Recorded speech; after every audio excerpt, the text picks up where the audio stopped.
നമസ്കാരം പ്രിയപ്പെട്ട പ്രേക്ഷകരെ. 20 ദിനങ്ങൾക്ക് മുമ്പ് ഞാനിപ്പോൾ നിൽക്കുന്ന ഈ മേപ്പാടി ഗ്രാമപഞ്ചായത്ത് ഒരുപക്ഷെ ഇന്ത്യയിലെ തന്നെ ഏറ്റവും വശ്യഭംഗിയുള്ള ഒരു ഗ്രാമപഞ്ചായത്ത് എന്ന നിലയിൽ അഹങ്കരിച്ചിരുന്ന, അഭിമാനം കൊണ്ടിരുന്നൊരു ഗ്രാമപഞ്ചായത്താണ്. അത്രമേൽ മനോഹരമായ പ്രദേശവും സാംസ്കാരിക ഉന്നതിയുമുള്ളൊരു ഗ്രാമത്തിൻ്റെ പഞ്ചായത്തായിരുന്നു ഇത്.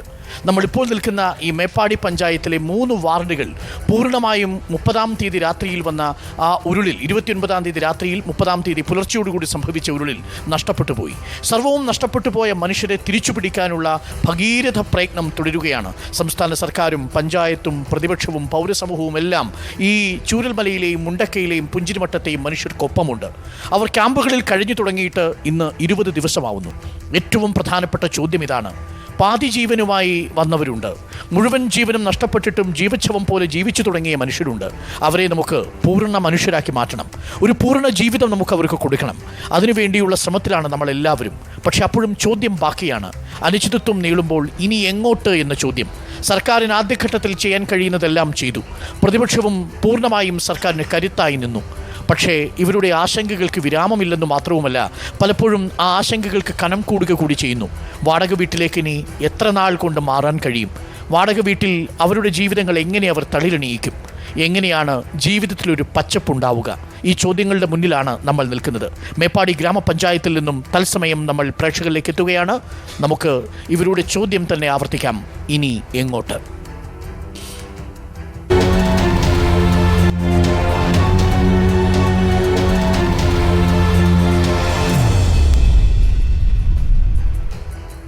പ്രിയപ്പെട്ട പ്രേക്ഷകരെ, എനിക്കൊപ്പം വിവിധ ക്യാമ്പുകളിൽ നിന്നായി ഇവിടെ എത്തിച്ചേർന്നിരിക്കുന്ന മനുഷ്യരുണ്ട്. ഒരുപാട് കാര്യങ്ങൾ അവർക്ക് പ്രേക്ഷകരുമായി പങ്കുവയ്ക്കാനുണ്ട്, സർക്കാരിനെ അറിയിക്കാനുണ്ട്. നമുക്കൊപ്പം അതിഥികളായിട്ടുള്ളവരെ കൂടി ഒന്ന് പരിചയപ്പെടുത്താം. അതിഥികൾ എന്ന് നമ്മൾ പറയുമ്പോഴും ഇതൊരു ഏതെങ്കിലും തരത്തിൽ രാഷ്ട്രീയമായി ഏറ്റുമുട്ടാനുള്ളൊരു വേദിയല്ല. പകരം ഇവരുടെ വിഷയങ്ങൾ കേൾക്കാനും അതിനെക്കുറിച്ച് കൃത്യമായി എന്താണ് മുന്നിലുള്ളത് എന്നത് നമ്മളോട് വിശദമാക്കാനുമായി എത്തിച്ചേർന്നിരിക്കുന്നത് കോൺഗ്രസിൻ്റെ പ്രതിനിധിയും ജില്ലാ പഞ്ചായത്ത് പ്രസിഡന്റുമായ സംഷാദ് മരക്കാർ, ഒപ്പം DYFIയുടെ ബ്ലോക്ക് പ്രസിഡന്റ് ഷംസുദ്ദീൻ, BMSന്റെ സംസ്ഥാന സമിതി മെമ്പർ മുരളീധരൻ എന്നിവരാണ്. ഒപ്പം മേപ്പാടി ഗ്രാമപഞ്ചായത്തിൻ്റെ പ്രസിഡന്റ് ശ്രീ K. ബാബു, മേപ്പാടി ഗ്രാമപഞ്ചായത്തിലെ വിവിധ വാർഡ് മെമ്പർമാർ, ഒപ്പം വിവിധ ക്യാമ്പുകളിൽ നിന്ന് നമുക്കൊപ്പം എത്തിച്ചേർന്നിരിക്കുന്ന നമ്മളുടെ പ്രിയപ്പെട്ട മേപ്പാടി പഞ്ചായത്തിലെ പ്രിയപ്പെട്ടവർ നമുക്കൊപ്പം ചേരുന്നുണ്ട്. ഞാൻ ആദ്യം അവരിൽ നിന്ന് തന്നെ തുടങ്ങുകയാണ്. എന്താണ് അവർക്ക് പറയാനുള്ളത് എന്ന് വളരെ വേഗം കേട്ടതിന് ശേഷം ഇനി എന്താണ് നമ്മുടെ മുന്നിലുള്ള വഴി, എന്തൊക്കെയാണ് അവരുടെ ആശങ്കകൾ എന്നത് നമുക്കൊന്ന് വളരെ വേഗം കേട്ട് തന്നെ വരേണ്ടതുണ്ട്. ഇപ്പോൾ ഏത് ക്യാമ്പിലാണ്? GLPസിൽ എത്ര കുട്ടികളുണ്ട്? 3 പേര്. എന്താ മോളുടെ പേര്? മോളുടെ പേര് അപർണിക. മോളുടെ കുഞ്ഞുമോളുടെ പേരോ? ഇവർ ഇരട്ടയാണോ? ട്വിൻസാണ് അല്ലേ? എവിടെയായിരുന്നു താമസം? മുണ്ടക്കയിലായിരുന്നു അല്ലേ? വീടെന്താ അവസ്ഥ? സ്കൂൾ റോഡായിരുന്നു, അത് ഫുള്ളും പോയി, മൊത്തം പോയി. റാട്ടപ്പാടിയിലായിരുന്നു. ഇനി അവിടെ താമസിക്കാൻ പറ്റില്ല എന്ന് പറഞ്ഞു. പാടിന്റെ അടുത്ത് കൂടെ പോയിട്ടുള്ള. വീട്ടുകാർക്ക് ആർക്കും കുഴപ്പമില്ല? ആരുമില്ല, എല്ലാവരും ഇറങ്ങി ഓടി. എല്ലാവരും ആ സമയത്ത് ഇറങ്ങി ഓടി. നിങ്ങൾ എവിടെയായിരുന്നു ആ സമയത്ത്? പാടിയിൽ തന്നെയായിരുന്നു. പാടിയിലായിരുന്നു ഇത് വരുന്ന സമയത്ത് രാവിലെ? ഫസ്റ്റത്തെ പൊട്ടുമ്പോൾ ഞങ്ങൾ എഴുന്നേറ്റു. പിന്നെ അവിടെ നിന്ന് വന്നവരൊക്കെ ഞങ്ങൾ ഒരുവിധം കുളിപ്പിച്ച് വൃത്തിയാക്കുമ്പോഴാണ് രണ്ടാമത് പൊട്ടുന്നത്. അപ്പൊ ഞങ്ങൾ ഈ മക്കളെ എല്ലാവരും എടുത്ത് ഓടി തേയിലേന്റെ ഉള്ളിൽ, എല്ലാവരും എടുത്ത് മഴയത്ത് തേയിലേന്റെ ഉള്ളിലേക്കായിരുന്നു പോയി നിന്നത്. പിന്നെ ഒരു 2 മണിക്കൂർ ആ തേയിലേന്റെ ഉള്ളിൽ നിന്നു. പിന്നെ ഒരു മഴ കുറഞ്ഞിട്ടാണ് അവിടെ ഒരു എസ്റ്റേറ്റിന്റെ ക്വാർട്ടേഴ്സ് ഉണ്ട്, അവിടെ പിന്നെ പോയി. ഹസ്ബൻഡ് എന്താ വർക്ക് ചെയ്യുന്നത്? ജീപ്പ് ഡ്രൈവറാണ്. വർക്ക് ചെയ്യുന്നുണ്ടോ? നമ്മൾ വർക്ക് ചെയ്യുന്നുണ്ടോ? ചെയ്യുന്നില്ല. അപ്പൊ ഹസ്ബൻഡിന്റെ വരുമാനമായിരുന്നു. ജീപ്പിന്റെ അവസ്ഥ എന്താ? ജീപ്പ് കുഴപ്പമില്ല, അവിടുന്ന് എല്ലാവരും സേഫ് ആക്കി കൊണ്ടുവന്ന ആ ജീപ്പിലായിരുന്നു. ഓക്കെ. ഇപ്പൊ നിങ്ങൾ ക്യാമ്പിലാണ്? ഇപ്പൊ ഞങ്ങൾ ക്യാമ്പിലാണല്ലേ? അപ്പോൾ ഇനി ക്യാമ്പിൽ നിന്ന് മാറണം. വാടക വീട് കിട്ടിയോ? വാടക വീട് ഇതുവരെ ഞങ്ങളെ ലിസ്റ്റിൽ ഒന്നിലും ഞങ്ങളെ പേരും വന്നിട്ടില്ല. 3 മക്കളും കൊണ്ട് എങ്ങോട്ട് പോകുന്ന ഒന്നും അറിയില്ല. വാടക വീട്ടിൽ ലിസ്റ്റിൽ പേര് വരാഞ്ഞത്? ലിസ്റ്റിൽ ഇതുവരെ ഞങ്ങൾക്ക് ബാക്കിയുള്ളവർക്ക് ഒരുവിധം എല്ലാവരും പേര് വന്നു. ഞങ്ങളെ റൂമിലുള്ള ഞങ്ങളെ ചേച്ചീൻ്റെ പേര്, അങ്ങനെ കുറച്ച് പേര്. ഇവിടെ ഉണ്ടോ? ആരാ ഉള്ളത്? ഇവിടെ ഉണ്ടോ? അവരെല്ലാവരും ഉണ്ട്, പേര് വന്നിട്ടില്ല. ഒരു നിമിഷം ഒരു നമ്മളെവിടെ? മുണ്ടക്കൈ തന്നെയായിരുന്നു താമസം? മുണ്ടക്കൈ റാട്ടപ്പാടി എന്ന് പറയും, അവിടെയാണ് താമസം. വീടെന്താ അവസ്ഥ? ഞങ്ങളെ പാടിന്റെ അടുത്ത് കൂടെയാണ് പോയിട്ടുള്ളത്. ഞങ്ങളൊക്കെ ഓടി രക്ഷപ്പെട്ടതാണ്. പിന്നെ എസ്റ്റേറ്റ് പാടി ഇപ്പോഴും ഉണ്ടോ അവിടെ? പാടി ഇപ്പോഴും ഉണ്ട്. അതുകൊണ്ടാണോ ഇനി ലിസ്റ്റിൽ വരാത്തത്?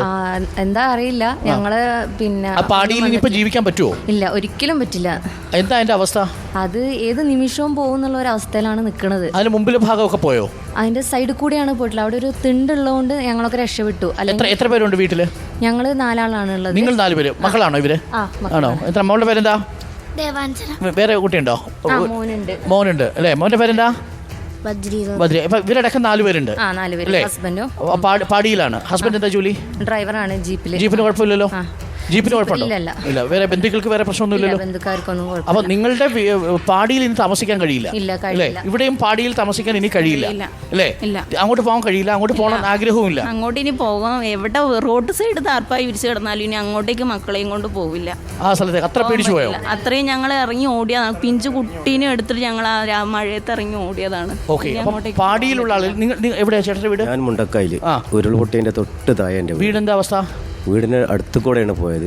വളരെ എന്താ പറയുക, ഞാൻ വൈകുന്നേരം ഒരു 6-7 മണിക്ക് എൻ്റെ ബന്ധു വീട്ടിലേക്ക് വന്നുകൊണ്ട് അല്ലെങ്കിൽ ഞാൻ പെടും. കാരണം എന്താ വെച്ചാൽ ഞാൻ അതിൻ്റെ തലേന്ന് രാത്രി 3 മണിക്ക് വരെ റോട്ടിൽ കൂടെ ഇറങ്ങി നടക്കുന്നു, ഓരോരുത്തരും മാറ്റാനും ഇതിനൊക്കെ. അന്നും നല്ല മഴയായിരുന്നു.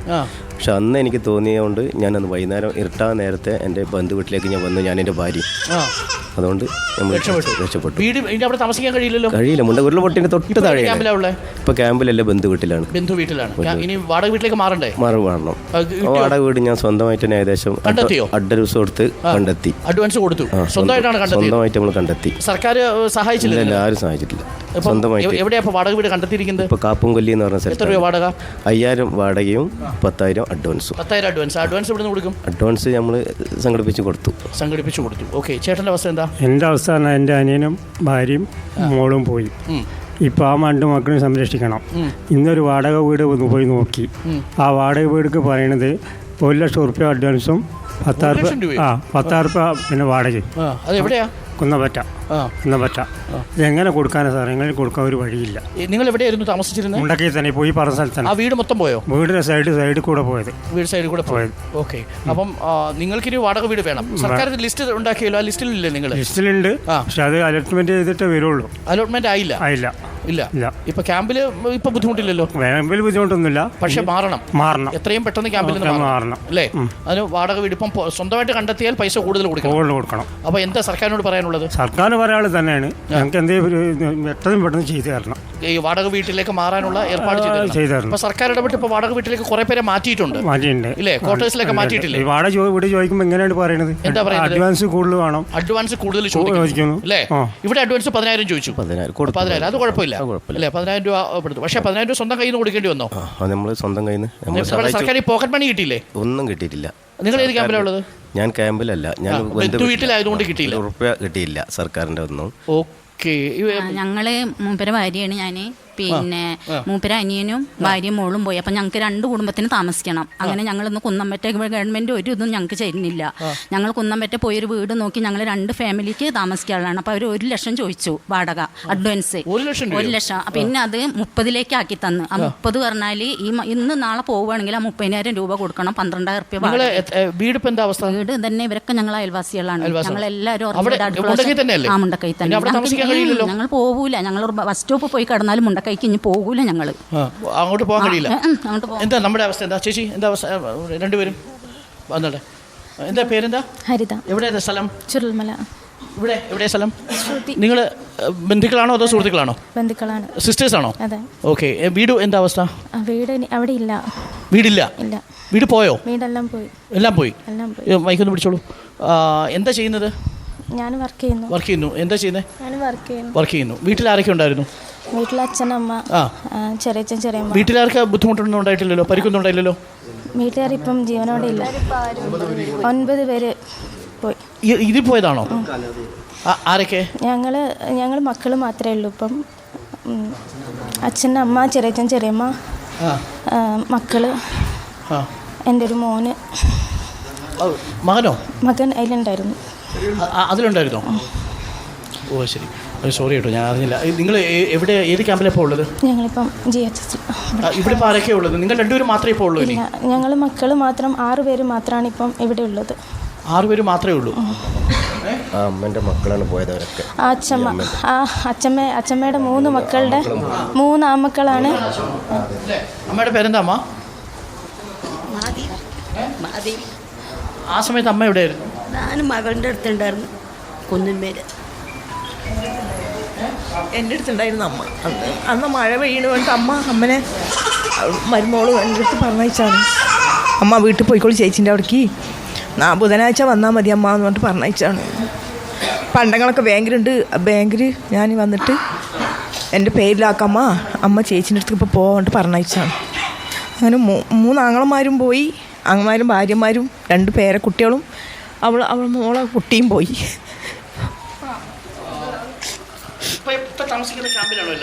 ക്യാമ്പിലാണ്.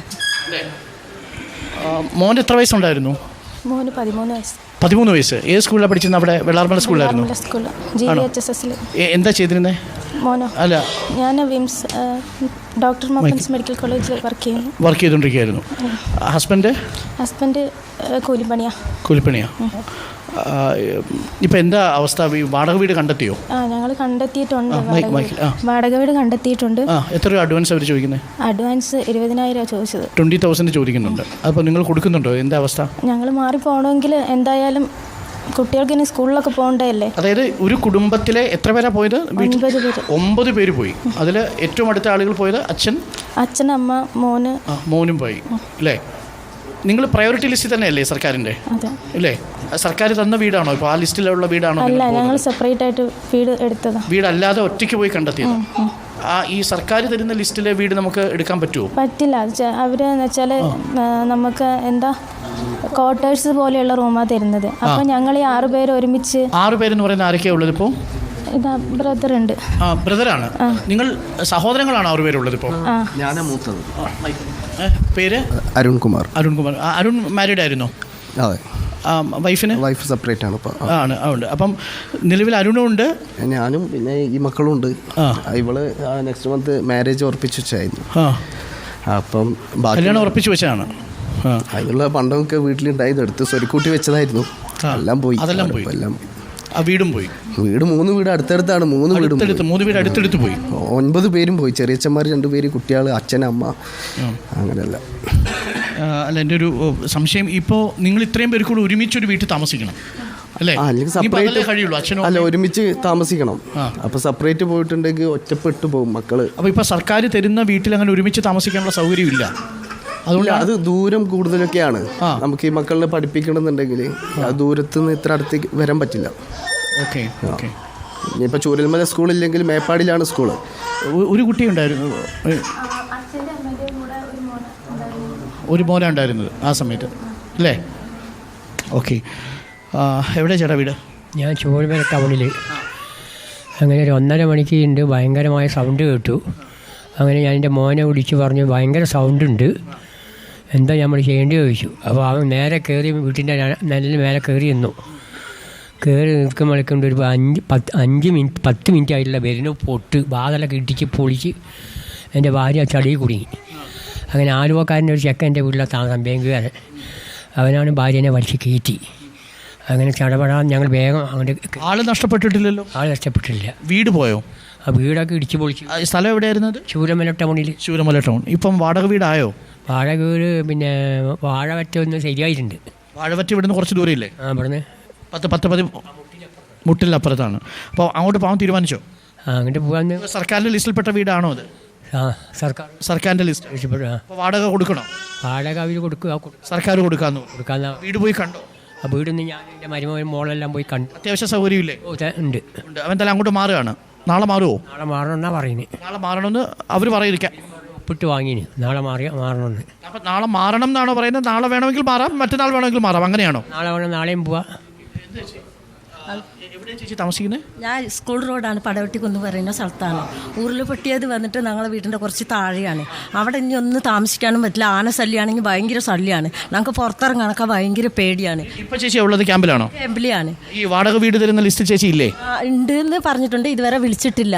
ഞങ്ങൾ 5-6 കുടുംബം പടവട്ടിക്കുന്നിൽ ഒറ്റപ്പെട്ട പോലെയാണ്. ഞങ്ങൾക്കിപ്പോൾ വാടക റൂമാണ് ഞാൻ ആവശ്യപ്പെട്ടിരിക്കുന്നത്. ഇന്ന് വരെ അവർ വിളിച്ചിട്ടുമില്ല, ഒരു കാര്യം പറഞ്ഞിട്ടുമില്ല. വാടക വീട് സ്വന്തമായിട്ട് നോക്കി തുടങ്ങിയോ? നോക്കിയിട്ട് ഒരു എവിടെയും കിട്ടിയിട്ടില്ല. 2 മക്കളുണ്ട്, പിഞ്ചു മക്കൾ. എൻ്റെ മോൻ്റെ കുട്ടിയുണ്ട്. അപ്പം എവിടെയാണെന്ന് ഞങ്ങൾ അന്വേഷിച്ചിട്ട് ഒരു ഇതും കിട്ടില്ല. പുഞ്ചിരിമട്ടത്തെ ആ വീട്ടിലേക്ക് പോയി നോക്കിയോ? School road. അപ്പോൾ ആ വീട്ടിൽ എന്താ അവസ്ഥ? അവിടെ താമസിക്കാനൊന്നും പറ്റൂല. അപ്പോൾ എന്തായാലും വാടക വീട്ടിലേക്ക് മാറണം. വീട്ടിൽ വരണം. ആ സർക്കാരിൻ്റെ വീട്ടിലേക്കാണ് ആവശ്യപ്പെട്ടിരിക്കുന്നത്. ഇതുവരെ ഒന്നും പറഞ്ഞിട്ടില്ല, ഒന്നും ആയിട്ടില്ല. നിങ്ങളിപ്പോൾ ഏത് ക്യാമ്പിലാണ് ഉള്ളത്? മോളിലാണ്. അപ്പം എത്ര ദിവസം വരെ ക്യാമ്പിൽ തുടരാം? ഇവിടെ 20 ദിവസമായി ഞങ്ങൾ. അപ്പം മാറണമെന്നൊന്നും പറഞ്ഞിട്ടില്ലല്ലോ? ഇല്ല, പറഞ്ഞിട്ടില്ല. എന്താ പേര്? കുമാരി. എവിടെയാ ചേച്ചി വീട്? നീലക്കാപ്പ്. ഇപ്പം വീട് നഷ്ടപ്പെട്ടിരുന്നോ? ഇല്ല, വീട് നഷ്ടപ്പെട്ടില്ല. പക്ഷെ അങ്ങോട്ട് പോകാൻ കഴിയില്ല. പോകാൻ പറ്റത്തില്ല. വീട്ടുകാർക്കൊന്നും ബുദ്ധിമുട്ടൊന്നും ഉണ്ടായില്ലല്ലോ? അമ്മയ്ക്കും ഇവരുടെ ഒപ്പം ഒരുമിച്ച് താമസിക്കാനല്ലേ ആഗ്രഹം? ഇല്ല, വേറെ ഒരുമിച്ച് തന്നെ താമസിക്കണം. അപ്പം നോക്കിയിരിക്കുന്ന വീട്ടിലോട്ട് പോവാണോ? ആ സമയത്ത് അമ്മ എവിടെയായിരുന്നു? മകൻ്റെ, അതുകൊണ്ടാണ് രക്ഷപ്പെട്ടത് അല്ലേ? നിങ്ങളിപ്പം 6 പേരും അമ്മയാണോ ഇനി ഉള്ളത്? പേരക്കുട്ടികൾ 4 മാത്രം. അത്രയും പേര് മാത്രമായി അല്ലേ? അമ്മ എവിടെ വീട്? പെരുന്തട്ട. എവിടെയാ? പെരുന്തട്ട. ഇപ്പം എങ്ങനെയാണ് വീടിൻ്റെ അവസ്ഥ? അവിടെ ഒരു കുഴപ്പമില്ല. മോളെ നോക്കാൻ വന്നതാ. മോള് പോയോ? അതാണ് എൻ്റെ പേരക്കുട്ടി അല്ലേ? അതാണ് പേരക്കുട്ടികളാണത്. ചെറുത് പോയി. അമ്മയുടെ വീടിൻ്റെ അവസ്ഥ എന്താ ഇപ്പോൾ? എൻ്റെ വീടിക്ക് ഒരു കുഴപ്പമില്ല. അതിന് വേറെ ബുദ്ധിമുട്ടില്ല, അവിടെ താമസിക്കാം. എന്താ ചേച്ചിയുടെ അവസ്ഥ? എൻ്റെ വീട് കുഴപ്പമൊന്നുമില്ല, മേലെയാണ് വീട്. അവിടെ ഇനിയിപ്പോൾ താമസിക്കാൻ പറ്റുമോ? താമസിക്കാൻ പറ്റുമെന്ന് അവിടെ പോയ ആൾക്കാരുണ്ടെങ്കിൽ എനിക്ക് പോയി താമസിക്കാം. അതല്ലെങ്കിൽ അമ്മൻ്റെ കൂടെ നിൽക്കാൻ വേണ്ടി നിൽക്കുകയാണ് ഇപ്പോൾ ഞാൻ. ഓക്കെ ചേച്ചി. എനിക്ക് എന്താ പറയാൻ, പിന്നെ വീടുണ്ടോ? വീടില്ല ഞങ്ങൾക്ക്. വീട് പോയോ? വീടൊന്നും പോയില്ല. ഞങ്ങൾ അവിടെ താമസിക്കാൻ പറ്റൂല. എവിടെ സ്ഥലം? ചൂരന്മലയിലാണ്. പുഴയുടെ അടുത്താണോ? പുഴ അടുത്താണ്. ഞങ്ങൾ പുഴേൻ്റെ അടുത്താണ്. ചേച്ചിയുടെ അവസ്ഥ എന്താ? ഞാൻ സ്കൂൾ റോഡാ. വീടുണ്ടോ? വീടുണ്ട്, പക്ഷെ വീടില്ലാത്ത പോലെ. അവിടെ കല്ലും മണ്ണും മരങ്ങളൊക്കെ വന്ന് ചാഞ്ഞു. ഞങ്ങളെ തൊട്ട വീടൊക്കെ പോയി. വാടക വീടായോ? വാടക വീട് 2 ദിവസം അന്വേഷിച്ച് ഇന്ന് വടവഞ്ചാൽ ഒരു വീട് കണ്ടത്. വടവഞ്ചാൽ എത്ര ദൂരം ഉണ്ട് ഇവിടുന്ന്?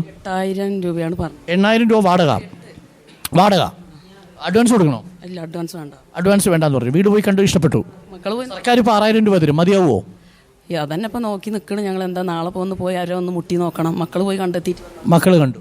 വീട് കണ്ടില്ല? ചേച്ചി കണ്ടില്ല? ഇല്ല, ഞങ്ങൾ സർക്കാരിൻ്റെ ലിസ്റ്റിൽപ്പെട്ട വീട് നോക്കിയില്ലേ? അന്വേഷിക്കാൻ പറഞ്ഞു. ഞങ്ങൾ അവര് അന്വേഷിക്കും. വാടക തരാന്ന് പറഞ്ഞു. പക്ഷെ 6000 രൂപയല്ലേ കിട്ടും? 6000. ചേച്ചി എന്താ അവസ്ഥ? എനിക്ക് പഴയ വില്ലേജ് റോഡാണ്. വീടുണ്ട്, പക്ഷെ അവിടെ പോയിട്ട് താമസിക്കാനാണ് പറയുന്നത്. അയൽവാസികളൊക്കെ വാടകയ്ക്ക് വീടെടുത്തിട്ട് പോയി. ഇനി ഞങ്ങളുണ്ട്, അങ്ങോട്ട് പോകാൻ ഞങ്ങൾക്ക് പേടിയാണ്. ഒറ്റയ്ക്ക് താമസിക്കാനും ബുദ്ധിമുട്ടുണ്ട്. എനിക്കൊന്ന് നമ്മുടെ മെമ്പേഴ്സിലേക്ക് കൂടി ഒന്ന് വരാൻ തോന്നുന്നു. സംഷാദ് മരക്കാർ, നമുക്ക് ഏറ്റവും പ്രധാനപ്പെട്ട കാര്യം, നമ്മൾ ഈ കേൾക്കുന്ന കഥകളിൽ നമ്മൾ അനുഭവിക്കാത്തതുകൊണ്ട് തന്നെ അതിൻ്റെ എത്ര ആഴമുണ്ടെന്ന് നമുക്ക് പറയാൻ പറ്റില്ല. പക്ഷേ ഇവരുടെ കഥ കേൾക്കുമ്പോൾ നമുക്ക് എന്താ പറയേണ്ടതെന്ന് എനിക്കറിയില്ല. നമ്മൾക്കിപ്പോൾ വാടക വീട് എത്രയും പെട്ടെന്ന് കൊടുക്കുക എന്നുള്ളതാണ്. അപ്പോൾ ഇവർക്കിപ്പോൾ നേരിടുന്നൊരു ബുദ്ധിമുട്ട്, വലിയ വാടക ചോദിക്കുന്നു, വലിയ അഡ്വാൻസ് ചോദിക്കുന്നു. നമ്മുടെ കയ്യിൽ ആകെയുള്ളത് 6000 രൂപയാണ് സർക്കാർ അനുവദിച്ചു കൊടുത്തിരിക്കുന്നത്. നമ്മൾ എന്താ ചെയ്യുക? വാടക വീടുമായി ബന്ധപ്പെട്ടുള്ളൊരു പ്രശ്നം, നമ്മൾ ആദ്യം തന്നെ ഇതിൻ്റെ ഒരു മീറ്റിംഗ് ഉണ്ടായി. അപ്പോൾ മീറ്റിങ്ങിൽ നമ്മൾ പറഞ്ഞത് ഇവരെ സംബന്ധിച്ചിടത്തോളം ഇവർക്ക് ഏറ്റവും താല്പര്യം മേപ്പാടി പരിസര പ്രദേശത്ത് താമസിക്കാനാണ്. പക്ഷെ മേപ്പാടിയിൽ ഇത്രയും വാടക വീട് കിട്ടുമെന്നുള്ളത് ഒരു ഡൗട്ടാണ്. കാരണം 470 വീടുകളാണ് നമ്മൾ കണക്കിലെടുത്തത്. അങ്ങനെയാണെങ്കിൽ തന്നെ തൊട്ടടുത്ത മൂപ്പൈനാട്, മേപ്പാടി, അങ്ങനെ ഈ പരിസര പ്രദേശത്ത് ഇവർക്ക് വീടുകൾ. അപ്പോൾ സർക്കാരിൻ്റെ ക്വാർട്ടേഴ്സുകൾ അലോ ചെയ്യാം, വാടക വീടുകൾ ഇവർ സ്വമേധയാ കണ്ടെത്തുന്ന വാടക വീടുകളും ഇതിൽ പരിഗണിക്കാം എന്നുള്ളതാണ് നമ്മൾ തീരുമാനിച്ചത്. ആ തീരുമാനത്തിന് 6000 രൂപ വാടക നിശ്ചയിച്ചു എന്നുള്ളതാണ്. ഇപ്പോൾ ഇവർ സ്വന്തമായി ഒരുപാട് പേർ, എനിക്ക് തോന്നുന്നു 200ഓളം ആളുകൾ സ്വന്തം നിലയിലാണ് ഇപ്പോൾ നിലവിൽ വാടക വീട് കണ്ടെത്തിയിരിക്കുന്നത്. പഞ്ചായത്തിൽ അതിനകത്തൊരു കണക്കുണ്ടാവും, 200ഓളം. ബാക്കി ഈ സർക്കാർ കൊടുക്കുന്ന ക്വാർട്ടേഴ്സിൽ ആളുകളുടെ എണ്ണം വെച്ച് ഇവർക്ക് ചിലപ്പോൾ അത് ഇഷ്ടപ്പെടില്ല. ഇവർ 6 പേർക്ക് ഓരോ റൂമുകളാവുമ്പം ആ ക്വാർട്ടേഴ്സ് ഉപയോഗിക്കാൻ പറ്റും. പക്ഷേ 1-2 ആളുകളാണെങ്കിൽ ചിലപ്പോൾ ആ ക്വാർട്ടേഴ്സ് പറ്റും. അങ്ങനെ കുറേ ക്വാർട്ടേഴ്സുകളും മറ്റുപേർ പോയി നോക്കി തിരിച്ചു വരുന്നുണ്ട്. ഇവർക്ക് ആൾബലം കൊണ്ട് അവിടെ പറ്റാത്തതുകൊണ്ടാണ്. അപ്പം അതിങ്ങനെ ഇതിങ്ങനെ നടന്നുകൊണ്ടിരിക്കുകയാണ്. പക്ഷെ അത് വളരെ സ്പീഡായി. വളരെ പ്രധാനപ്പെട്ട കാര്യം, ഇപ്പം ഇവരുടെ കാര്യം പറഞ്ഞല്ലോ, 9 പേര് നഷ്ടപ്പെട്ടു. അവരുടെ പേരെന്തായിരുന്നു? ഹരിതയുടെ വീട്ടിൽ അവർ നേരിടുന്ന ഏറ്റവും വലിയ പ്രശ്നം, മകൻ പോയി, അച്ഛനും അമ്മയും പോയി. അപ്പോൾ അവർ ഇനി അമ്മയും ഈ 6 പേരും ഒരുമിച്ച് വേണം. അപ്പോൾ ഇതൊരു പ്രയോറിറ്റി കാറ്റഗറി നമുക്ക് ഉണ്ടാക്കാൻ കഴിയില്ലേ? തീർച്ചയായും അത് പ്രയോറിറ്റി കാറ്റഗറി നമ്മൾ പറഞ്ഞിരുന്നു. 1 പുഞ്ചിരിമട്ടം, 2 മുണ്ടക്കൈ, 3 സ്കൂൾ റോഡ്, 4 നമ്മുടെ ടൗണിലെ പരിസര പ്രദേശം, വില്ലേജ് റോഡിൻ്റെ ഭാഗം. അതായിരുന്നു നമ്മുടെ പ്രയോറിറ്റി. ഇതിൽ ആളുകളുടെ എണ്ണം നോക്കിയിട്ടാണ് കൊടുക്കേണ്ടത് എന്നുള്ളതൊന്നും. ഇനി ഇവർക്ക് 6 പേർക്ക് താമസിക്കാനുള്ളൊരു വാടക വീട് ഇവർ തന്നെ കണ്ടെത്തുകയാണെങ്കിൽ അതിൻ്റെ ഒരു പേയ്മെൻറ്റ് കൊടുക്കുക എന്നുള്ളത്. അപ്പോൾ ഇവിടെ അരുൺ ശ്രദ്ധിച്ചല്ലോ, ഇവരെല്ലാം അഡ്വാൻസിൻ്റെ ഒരു പ്രശ്നം ഇവിടെ പറയുന്നുണ്ട്. നമ്മൾ വാടക മാത്രമേ പറഞ്ഞിട്ടുള്ളൂ. അപ്പോൾ നമ്മൾ അഡ്വാൻസിൻ്റെ കാര്യം നമ്മൾ പറഞ്ഞിട്ടില്ല. അതിന് നമ്മൾ ആദ്യമേ നിർദ്ദേശിച്ചൊരു കാര്യം, 1 വർഷത്തെ വാടക ഇവരുടെ അക്കൗണ്ടിലേക്ക് കൊടുക്കുക. അപ്പോൾ 72,000 രൂപയോളം ഇവർക്ക് ഒരു വർഷത്തെ അക്കൗണ്ടിലേക്ക് കിട്ടും. അതിൽ നിന്ന് ഇവർക്ക് ഈ ചോദിക്കുന്ന വാടക അഡ്വാൻസ് പേയ്മെൻറ്റ് നമുക്ക് നടത്താൻ പറ്റും. അതെ. എന്നിട്ട് ഇവർക്ക് വാടക വീട് ഒരു 6 മാസത്തേക്കുള്ള വാടക ഇവർക്ക് കൊടുക്കാൻ അപ്പോഴേക്കും ഇതൊരു ഏണിങ്സ് ഒക്കെ നമുക്ക് റിക്രിയേറ്റ് ചെയ്യാൻ പറ്റും. പക്ഷേ അങ്ങനെ വരുന്ന ഒരു ഘട്ടത്തിലും ഇപ്പോൾ പല വാടകയാണ് ചോദിക്കുന്നത്. 30,000 ചോദിക്കുന്നു, 20,000 ചോദിക്കുന്നു, 1 ലക്ഷം വരെ ചോദിക്കുന്നവരുണ്ട്. അപ്പോൾ നമുക്കൊരു ധാരണ വേണം എത്ര വരെ മാക്സിമം വാങ്ങാം കൊടുക്കാം എന്നുള്ളത്. അത്തരം വലിയ വാടക ചോദിക്കുന്ന ആളുകളുമായി ഒരു നെഗോസിയേഷൻ ജില്ലാ ഭരണകൂടം നടത്തണം. DDMA ആക്ട് ഉപയോഗിക്കണം. കറക്റ്റ്. വളരെ പ്രധാനപ്പെട്ട കാര്യമാണ്. എനിക്കൊന്നു ഷംസുദ്ദീന് വളരെ പ്രധാനപ്പെട്ട ഒരു വിഷയം, സർക്കാരിൻ്റെ അടിയന്തര ശ്രദ്ധ വേണ്ടത് ഈ അഡ്വാൻസ് ഇപ്പോൾ ഒരു വലിയ ബുദ്ധിമുട്ടുണ്ടാകുന്നുണ്ട്. നമുക്കിതെങ്ങനെ പരിഹരിക്കാൻ പറ്റും ഷംസുദ്ദീൻ? ഇപ്പോൾ ഇവർ പറഞ്ഞപ്പോഴാണ് നമ്മുടെ ശ്രദ്ധയിൽ ഈ വിഷയം ഉയർന്നു വരുന്നത്.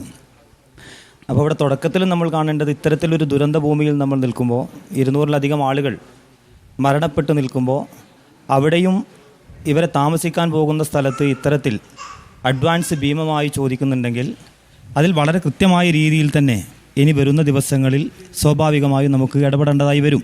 അതായത് നമ്മളിപ്പോൾ റിപ്പോർട്ടിലൂടെ തന്നെ നമ്മൾ ജില്ലാ ഭരണാധികാരികളോട് പറയുന്നു, അടിയന്തരമായി DDMA ആക്ട് ഉപയോഗിച്ചുകൊണ്ട് ഈ വലിയ അന്യായമായ രീതിയിൽ അഡ്വാൻസ് ചോദിക്കുന്നുണ്ട്. ഈ സാഹചര്യം മുതലെടുക്കുന്ന ഒരു സാഹചര്യമുണ്ട്. അത് തീർച്ചയായും ശരിയല്ല. കാരണം എല്ലാം നഷ്ടപ്പെട്ട് നിൽക്കുന്നതാണ്. ഹരിതയുടെ കഥ നിങ്ങൾ കേട്ടില്ലേ? ഹരിതയുടെ മകനെ നഷ്ടപ്പെട്ടു, അച്ഛനും അമ്മയും നഷ്ടപ്പെട്ടു. ഇനി ആ കുടുംബത്തിലാകെ അവശേഷിക്കുന്നത് 6 പേരാണ്. അവർക്ക് ഒരുമിച്ച് താമസിച്ചാൽ മതിയാവൂ. സർക്കാരിൻ്റെ ക്വാർട്ടേഴ്സിൽ അവർക്ക് താമസിക്കാൻ കഴിയില്ല.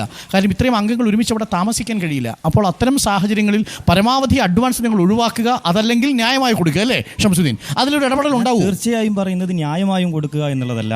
ഇത്തരം ഒരു പ്രതിസന്ധി ഘട്ടത്തിൽ നിൽക്കുമ്പോൾ ഒഴിവാക്കുക അത് മാനുഷിക പരിഗണന നൽകി അവർ നൽകേണ്ട ഒരു കാര്യമാണ്. ഇനി അങ്ങനെ ഉണ്ടെങ്കിൽ അത് ആ രീതിയിൽ തന്നെ ഇടപെട്ട് അത് പരിഹരിക്കുന്നതിന് വേണ്ടിയിട്ടുള്ള ശക്തമായ ഇടപെടൽ പൂർണ്ണമായും ഉണ്ടാകും എന്നുള്ളതാണ് അതുമായി ബന്ധപ്പെട്ടുകൊണ്ട് സൂചിപ്പിക്കാനുള്ളത്. ഷംസുദ്ദീൻ, ഒരു കാര്യം കൂടി. ഇപ്പോൾ ഈ പാടിയിൽ താമസിക്കുന്ന ആളുകൾക്ക് അങ്ങോട്ട് പോകാൻ കഴിയാത്ത, അവരെ പേരിൽ ലിസ്റ്റിൽ ഉൾപ്പെടുത്താത്തൊരു സാഹചര്യമുണ്ട്. കാര്യം പേരിന് അവർക്കൊരു വീടുണ്ട്, വീട് തകർന്നിട്ടില്ല. പക്ഷേ ഇവർക്ക് എങ്ങോട്ട് പോകും എന്നൊരു ചോദ്യമുണ്ട്. അത് ഉൾപ്പെടുത്തേണ്ടതല്ലേ ഷംസുദ്ദീൻ? തീർച്ചയായും ഇതിനെക്കുറിച്ച് നമ്മളിങ്ങനെ തുടർച്ചയായി പഠിച്ചുകൊണ്ടേ ഇരിക്കുകയാണ്. ഇതുമായി ബന്ധപ്പെട്ടുകൊണ്ട് എനിക്കൊരു കാര്യം സൂചിപ്പിക്കാനുള്ളത്, ഇത്തരത്തിലൊരു സംഭവം നടന്നു കഴിഞ്ഞാൽ സ്വാഭാവികമായും ഈ പഞ്ചായത്തിനകത്തെ എല്ലാ രാഷ്ട്രീയ പ്രസ്ഥാനങ്ങളെയും വിളിച്ചു ചേർത്ത് ഒരു സർവകക്ഷി യോഗം തന്നെ നടത്തിക്കൊണ്ട് ഇവരുടെ താൽക്കാലിക പുനരധിവാസവുമായി ബന്ധപ്പെട്ടുകൊണ്ടുള്ള ഇടപെടലുകൾ എങ്ങനെയാണ് നടത്തേണ്ടത് എന്നുള്ളതിനെക്കുറിച്ച് കൃത്യമായ ഒരു പഠനം നമ്മൾ നടത്തേണ്ടതുണ്ടായിരുന്നു. ഇപ്പോൾ ഇവിടെയുള്ളൊരു പ്രശ്നം, ഇവിടെ അനുഭവിക്കുന്നൊരു പ്രശ്നം എന്ന് പറയുന്നത്, വിദ്യാർത്ഥികൾ ഉൾപ്പെടെ ഇവിടെ സർക്കാർ സ്കൂളുകളിൽ അവർക്ക് സംവിധാനം ഒരുക്കാമെന്നാണ് നിലവിൽ പറഞ്ഞിട്ടുള്ളത്. പക്ഷേ പല ആളുകളും വാടകയ്ക്ക് 10 കിലോമീറ്ററിനും അപ്പുറം പല സ്ഥലങ്ങളിലുമായിട്ടാണ് താമസിക്കുന്നത്. അപ്പോൾ ഇവിടെ പഞ്ചായത്ത് എടുക്കേണ്ട ഒരു മുൻകരുതൽ, ഇവിടെ രാഷ്ട്രീയമായി അതിനെ കാണുകയല്ല, പഞ്ചായത്ത് എടുക്കേണ്ട ഒരു മുൻകരുതൽ, നമ്മുടെ ഈ പഞ്ചായത്തിന് കീഴിൽ വരുന്ന ഹോം സ്റ്റേകൾ, അതുപോലെ തന്നെ ചൂരൽമല ഭാഗത്തല്ലാത്ത റിസോർട്ടുകൾ, അത്തരം റിസോർട്ടുകളും ഹോം സ്റ്റേ ഇത്തരത്തിലുള്ള സംരംഭങ്ങളുമായി അവരുടെ ഉടമസ്ഥരുമായി സംസാരിച്ചുകൊണ്ട് ഇടപെട്ട് കഴിഞ്ഞാൽ ഇവിടം കൊണ്ട് പരിഹരിക്കാൻ പറ്റുന്ന പ്രശ്നം മാത്രമേ ഉള്ളൂ നിലവിൽ. അപ്പോൾ അത് പരിഹരിക്കുന്നതിന് വേണ്ടിയിട്ടുള്ള ഒരു ഇടപെടൽ പഞ്ചായത്ത് എന്ന നിലക്ക് നടത്താൻ നമ്മൾ തയ്യാറാണ്. ശ്രീ കെ ബാബു, അങ്ങനെ ഒരു ഇടപെടൽ നമുക്കിനി നടത്താൻ കഴിയുമോ ഈ ഘട്ടത്തിൽ? സാധിക്കുന്നതാണ് നമ്മളൊക്കെ കരുതുന്നത്. ഇപ്പോൾ തന്നെ നമ്മൾ ഇപ്പോൾ പാടിയിൽ പാടിയിൽ താമസിക്കുന്നവരെ കുറിച്ച് പറഞ്ഞു. ഇപ്പോൾ നമ്മളിവിടെ പാടിയിൽ വാടകയ്ക്ക് താമസിക്കുന്നവർ വരെയുണ്ട്. അവർ പോലും സർക്കാരിൻ്റെ ലിസ്റ്റിൽ നിന്ന് ഒഴിവായി പോകില്ല. അതിന് കൃത്യമായ ഇടപെടൽ പഞ്ചായത്ത് നടത്തുന്നുണ്ട്. അപ്പോൾ അവർക്കും ഈ പറഞ്ഞ നഷ്ടപരിഹാരങ്ങൾ കിട്ടും. അതുപോലെ തന്നെ അവർക്ക് വേണ്ട താമസിക്കാനുള്ള സൗകര്യങ്ങൾ. നിങ്ങൾ ഏത് പഞ്ചായത്ത്? ഈ പഞ്ചായത്ത് തന്നെയല്ലേ? വാർഡ് ഏതാണ്? എത്രാമത്തെ വാർഡ്? 11ാം വാർഡാണ്. പേരൊന്നുകൂടി ഒന്ന് പറയാമോ? സജിനി. അപ്പോൾ സജിനിയുടെ അവസ്ഥ ഇപ്പോൾ കേട്ടല്ലോ. ഇവർക്ക് വീട് കിട്ടാൻ സാധ്യതയുണ്ടോ? വാടക വീട്? തീർച്ചയായിട്ടും ഉണ്ട്. അവർ വാടകക്കാരെന്നുള്ള നിലയ്ക്കല്ല, അവിടുത്തെ താമസക്കാരായിട്ടാണ് പഞ്ചായത്തും സർക്കാരും അവരെ പരിഗണിക്കുന്നത്. അപ്പോൾ അവരെ ഇപ്പം ലിസ്റ്റിൽ ഉൾപ്പെട്ടിട്ടില്ല നിങ്ങൾ? ഇല്ല, ഇതുവരെ വന്നതിൽ ലിസ്റ്റിലൊന്നും നമ്മളെ പേര് വന്നിട്ടില്ല. അപ്പോൾ അത് ഉടനെ വരുമായിരിക്കുമോ ബാബു? തീർച്ചയായിട്ടും നമ്മുടെ വീടുകളിൽ ഇപ്പോൾ അന്വേഷിച്ചുകൊണ്ടിരിക്കുകയാണ്. ഇപ്പോൾ ഇവിടെ നമ്മുടെ ജില്ലാ പ്രസിഡന്റ് പറഞ്ഞ പോലെ 43 സർക്കാർ ക്വാർട്ടേഴ്സുകളും അതുപോലെ തന്നെ നമുക്ക് ലഭ്യമാകുന്ന വീടുകളും. ഈ സർക്കാർ ക്വാർട്ടേഴ്സ് കിട്ടി അങ്ങോട്ട് മാറാൻ തയ്യാറാണോ? ക്വാർട്ടേഴ്സ് കിട്ടിയാൽ റെഡിയാണ്. മക്കൾക്ക് പഠിത്തം ഇവിടെ തന്നെയാണ് വരുന്നത്. മുണ്ടക്കൈ സ്കൂളിലാണ് രണ്ടുപേരും പഠിക്കുന്നത്. ഈ പ്രയോറിറ്റി പരിഗണിക്കുമ്പോഴേ നമ്മൾ ചർച്ചയ്ക്ക് വേണ്ടി കൂടി വെക്കുകയാണ്. ശ്രീ മുരളീധരൻ, ഞാൻ അങ്ങനെയൊക്കെ വരാം. അതായത് ഈ സ്കൂൾ കുട്ടികളുണ്ടെങ്കിൽ, തൊട്ടടുത്ത് സ്കൂളിൽ പോകുന്നവരുണ്ടെങ്കിൽ അവർക്ക് പ്രയോറിറ്റി കൊടുക്കണം. രക്ഷിതാക്കളും ബന്ധുക്കളും നഷ്ടപ്പെട്ടു പോയ ഇപ്പോൾ ഹരിതയെ പോലെ ഉള്ള ആളുകളുണ്ട്, അവർക്ക് പ്രയോറിറ്റി കൊടുക്കണം. അത് പരിഗണിക്കാവുന്നതല്ലേ? തീർച്ചയായും അത് അങ്ങനെ തന്നെയാണ് പരിഗണിക്കുന്നത്. കാരണം അങ്ങനെയാണെങ്കിൽ ഇനിയിപ്പോൾ ഇവർക്കൊരു വലിയൊരു ആശങ്കയുണ്ട്. ഇവർക്ക് കിട്ടുമോ, വീട് കിട്ടുമോ എന്നൊരു ആശങ്ക ഇതുവരെയും ലിസ്റ്റിൽ ഉൾപ്പെടുത്തി ഉൾപ്പെട്ടിട്ടില്ല എന്നൊരാശങ്ക, കുട്ടികളെ സ്കൂളിൽ അയക്കണമെന്നൊരാശങ്ക. നമ്മളിപ്പോൾ 2 സ്കൂളുകളായിട്ടാണ് ആ പ്രദേശങ്ങളിലെ കുട്ടികൾ പഠിച്ചിരുന്നത്. ഒന്ന് വെള്ളർമല സ്കൂൾ, അതുപോലെ തന്നെ മുണ്ടക്കൈ സ്കൂൾ. ആ ഭാഗങ്ങളിലെ കുട്ടികൾ തന്നെ മേപ്പാടിയിലെ അടുത്ത സ്കൂൾ എവിടെയാണോ അവിടേക്ക് തന്നെ അവിടെ തന്നെ റൂം സംഘടിപ്പിച്ച് അവിടെ തന്നെ മാറ്റുന്നൊരു രീതിയാണ് ഇപ്പോൾ നമ്മൾ ആലോചിച്ച് വരുന്നത്. ഈ സജിനി ഇത് പറഞ്ഞതിൽ വിശ്വാസമുണ്ടല്ലോ? വിശ്വാസമുണ്ട്. എന്തായാലും നിങ്ങളുടെ കാര്യം പഞ്ചായത്ത് ഏറ്റെടുത്തിട്ടുണ്ട്. തീർച്ചയായിട്ടും പഞ്ചായത്ത് അത് ശ്രദ്ധിക്കും അല്ലേ? കുട്ടികളെ മുൻനിർത്തിക്കൊണ്ട്. മുരളീധരൻ, അങ്ങനെ ഒരു സാധ്യത മുന്നിലേക്ക് വെച്ചാൽ എങ്ങനെയുണ്ടാവും? അതായത് കുട്ടികൾ പഠിക്കാൻ സ്കൂളിൽ അവർക്ക് ഇനി നഷ്ടപ്പെടാൻ പാടില്ല, അതൊരു കാര്യം. രണ്ടാമത്തെ, നേരത്തെ ഷംസു സൂചിപ്പിച്ചതുപോലെ ഈ പ്രദേശത്തെ ഹോം സ്റ്റേകൾ കൂടി എടുത്തുകൊണ്ട് പരമാവധി മേപ്പാടിയിലെ പഞ്ചായത്തിൻ്റെ പരിധിയിൽ ഇവരെ നിർത്തുക എന്നുള്ളത്, അതിന് നിങ്ങൾ പിന്തുണയ്ക്കില്ലേ? ഇതിൽ പറയുന്നതിന് മുമ്പായിട്ട് ഒരു കാര്യം സൂചിപ്പിക്കാം. ഒന്ന്, എൻ്റെ നാട്ടുകാരാണ്, ഞാൻ മേപ്പാടിക്കാരനാണ്. ഇവരുടെ ഹൃദയത്തുടിപ്പ് നേരിട്ടറിയുന്ന ഒരു വ്യക്തിയും കൂടിയാണ് ഞാൻ. ഇവരെ ഞാൻ ക്യാമ്പുകൾ സന്ദർശിച്ചിരുന്നു. ഇവരുടെ ആശങ്ക വളരെ പ്രാധാന്യമുള്ളതാണ്. ഈ ആശങ്കയിൽ എനിക്ക് സൂചിപ്പിക്കാനുള്ള ഒരു കാര്യം, സർക്കാർ ഉണർന്ന് പ്രവർത്തിക്കേണ്ട ഈ 20 ദിവസം എന്തു ചെയ്തു എന്ന് ചോദിക്കാതിരിക്കാൻ നിർവാഹമില്ല. ചെയ്തിട്ടുണ്ടാകാം. ആ കാര്യങ്ങളിൽ ഇവർക്ക് ഇന്നും ആശങ്ക ഒഴിയാതിരിക്കുന്നത് എന്തുകൊണ്ടാണ്? സർക്കാർ നിശ്ചയിച്ചു കൊടുക്കുന്ന ക്വാർട്ടേഴ്സുകൾ ജില്ലയുടെ മാനന്തവാടിയിലോ ബത്തേരിയിലോ അല്ലെങ്കിൽ ഇവിടെ നിന്ന് 10-30 കിലോമീറ്റർ ദൂരത്തേക്ക് ഇവരെ കൊണ്ടുപോയി പറിച്ചു നട്ടാൽ അത് നിങ്ങൾക്ക് ഞങ്ങൾ നിശ്ചയിക്കുന്ന ക്വാർട്ടേഴ്സ് അല്ലെങ്കിൽ വാടക നിശ്ചയിക്കുന്ന സ്ഥലത്തേക്ക് നിങ്ങൾ പോകാൻ തയ്യാറാണെങ്കിൽ അവിടെ പോകണം, അല്ലെങ്കിൽ നിങ്ങൾ സ്വമേധയാ കണ്ടെത്തണം. ഇതും ഇതിൻ്റെ പുറകെ കൂട്ടി വായിക്കേണ്ടതാണ്. അങ്ങനെ വരുന്ന സമയത്ത് ഇവരുടെ ജീവിതം കരുപ്പിടിപ്പിക്കാൻ എന്താണ് ഒരു മാർഗം? അപ്പോൾ വളരെ അടിയന്തരമായി ചെയ്യേണ്ടത് ഇവർക്ക് കൃത്യമായി പറയേണ്ട സ്ഥലങ്ങൾ കണ്ടെത്താൻ. മേപ്പാടി പഞ്ചായത്തിൽ പഞ്ഞമില്ല. നമ്മുടെ പോസ്റ്റ് ഓഫീസ് ബിൽഡിങ്, അവിടുത്തെ പോസ്റ്റ് ഓഫീസിലെ ക്വാർട്ടേഴ്സ്, അതുപോലെ തന്നെ ഇവിടുത്തെ ക്വാർട്ടേഴ്സ്. ഞാൻ മിനിയാന്ന് ടൗൺ ക്ലീനിങ് കഴിഞ്ഞ് ഇവിടെ വന്ന് സാധനങ്ങൾ ഇറക്കുമ്പോൾ അന്നാണ് ഈ ക്വാർട്ടേഴ്സിൻ്റെ മേൽക്കൂരയ്ക്ക് വേണ്ടിയുള്ള പണി ആരംഭിക്കുന്നത്. 6 മുറികളുണ്ട് അവിടെ, അത് പൂർത്തിയായിട്ടില്ല. അതുപോലെ തന്നെ പോലീസ് ക്വാർട്ടേഴ്സ് ഉണ്ട്, അത് കാര്യങ്ങൾ എടുത്തുകൊണ്ട് ക്ലിയർ ചെയ്ത് പോകാനുള്ള സാധ്യതകളുണ്ട്, അത് ദ്രുതഗതിയിലായിട്ടില്ല. ഇതേപോലെ ഈ ക്യാമ്പിൽ കഴിയുന്ന നിരവധി ആളുകൾ, സ്ത്രീകളും കുട്ടികളും ഒറ്റപ്പെട്ടവരുമാണ്. ഈ ശ്രുതിയെല്ലാം പറയുന്നത് ഒറ്റപ്പെട്ടവരാണ്. അവരുടെ ഈ ആവശ്യങ്ങൾ അന്വേഷിച്ച് ടൗണിൽ കയറിയിറങ്ങി അവർക്ക് റൂം കണ്ടെത്തി പോകാനുള്ള സാധ്യതയില്ല. അതൊരു വലിയൊരു മുരളീധരൻ പറയുന്നത് ഒരു വളരെ പ്രധാനപ്പെട്ട പോയിന്റ് എന്ന് വെച്ച് കഴിഞ്ഞാൽ, ഇവരിപ്പോൾ സ്വന്തം നിലയ്ക്ക് വീട് അന്വേഷിക്കേണ്ടി വരുന്നൊരവസ്ഥയാണ്. ഇപ്പോൾ ഹരിതയോ ഈ കുടുംബമോ സ്വന്തമായിട്ട് വീട് അന്വേഷിക്കുന്ന ഒരു മാനസികാവസ്ഥയിലേക്ക് എത്തിയിട്ടില്ല. ഇവരിൽ പലരും ആ ഒരു ഭീതിയിലാണ്. ഇപ്പോൾ ഈ അമ്മ നിൽക്കുന്നത്, ഈ അമ്മയ്ക്ക് എവിടെ പോയി ഒരു വീട് ചോദിക്കാൻ പറ്റും? ആ സാഹചര്യത്തെ അവർ മുതലെടുക്കുകയും ചെയ്യും സ്വാഭാവികമായും. അപ്പോൾ അതിനൊരു സംവിധാനം യഥാർത്ഥത്തിൽ പ്രവർത്തിക്കുന്നുണ്ടോ? എന്തെങ്കിലും തരത്തിൽ അപാകതയുണ്ടോ ആ സംവിധാനത്തിന്? ഞാനിതിനെ സർക്കാരിനെ വിമർശിക്കാനുള്ള ഒരു വേദിയോ രാഷ്ട്രീയ ചർച്ചയാക്കാനോ ഉദ്ദേശിക്കുന്നില്ല. പക്ഷേ എങ്കിലും പോരായ്മകളുണ്ടെങ്കിൽ തിരുത്തി പോകണം. അതുകൊണ്ടാണ് മുഴുമിപ്പിച്ചിട്ടില്ല. ഒരു കാര്യം കൂടെ സൂചിപ്പിക്കാനുള്ളതാണ്. നമ്മൾ ഭാരതത്തിലെ ഏറ്റവും വലിയ, ലോകത്തിൽ തന്നെ ഏറ്റവും വലിയ മഹാമാരിയായിട്ടുള്ള കോവിഡ് നമ്മൾ നേരിട്ടതാണ്.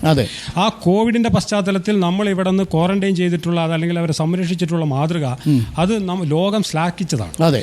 അതേ രീതിയിൽ ഈ കേവലമായിട്ടുള്ള ഇപ്പോൾ 200ഓളം ആളുകൾ സ്വന്തമായി വീട് കണ്ടെത്തി.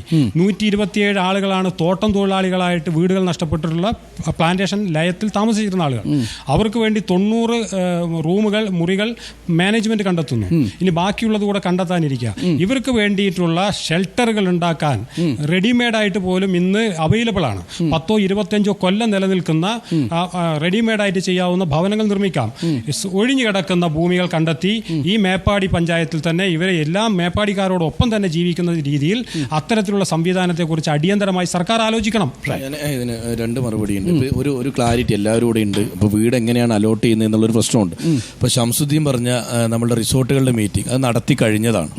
ജില്ലാ തലത്തിൽ തന്നെ നമ്മൾ കലക്ടർ തന്നെ എല്ലാ റിസോർട്ട് ഉടമകളുടെ അസോസിയേഷനെ വെച്ചൊരു മീറ്റിംഗ് നടത്തി. പക്ഷേ ഒരു ഗുണകരമായ ഒരു റെസ്പോൺസ് അല്ല ഉണ്ടായത് എന്ന് കൂടി അവർ സഹകരിക്കാൻ തയ്യാറല്ല. ഒരുപക്ഷെ അവരുടെ വരുമാനം നഷ്ടപ്പെടും എന്നുള്ള ഭീതിയാണ്. പക്ഷേ ഞാനൊരു സ്ട്രേറ്റ് ഒരു കാര്യം ചോദിച്ചോട്ടെ, ഇവിടെ ഇരിക്കുന്ന എല്ലാവരുടെ ശ്രദ്ധിക്കുക. ഞാൻ ഏതെങ്കിലും ഹോം സ്റ്റേക്കാരെ അപമാനിക്കാനോ നിങ്ങളുടെ ജീവിതത്തിൽ ബുദ്ധിമുട്ടിക്കാനോ പറയുന്നതല്ല.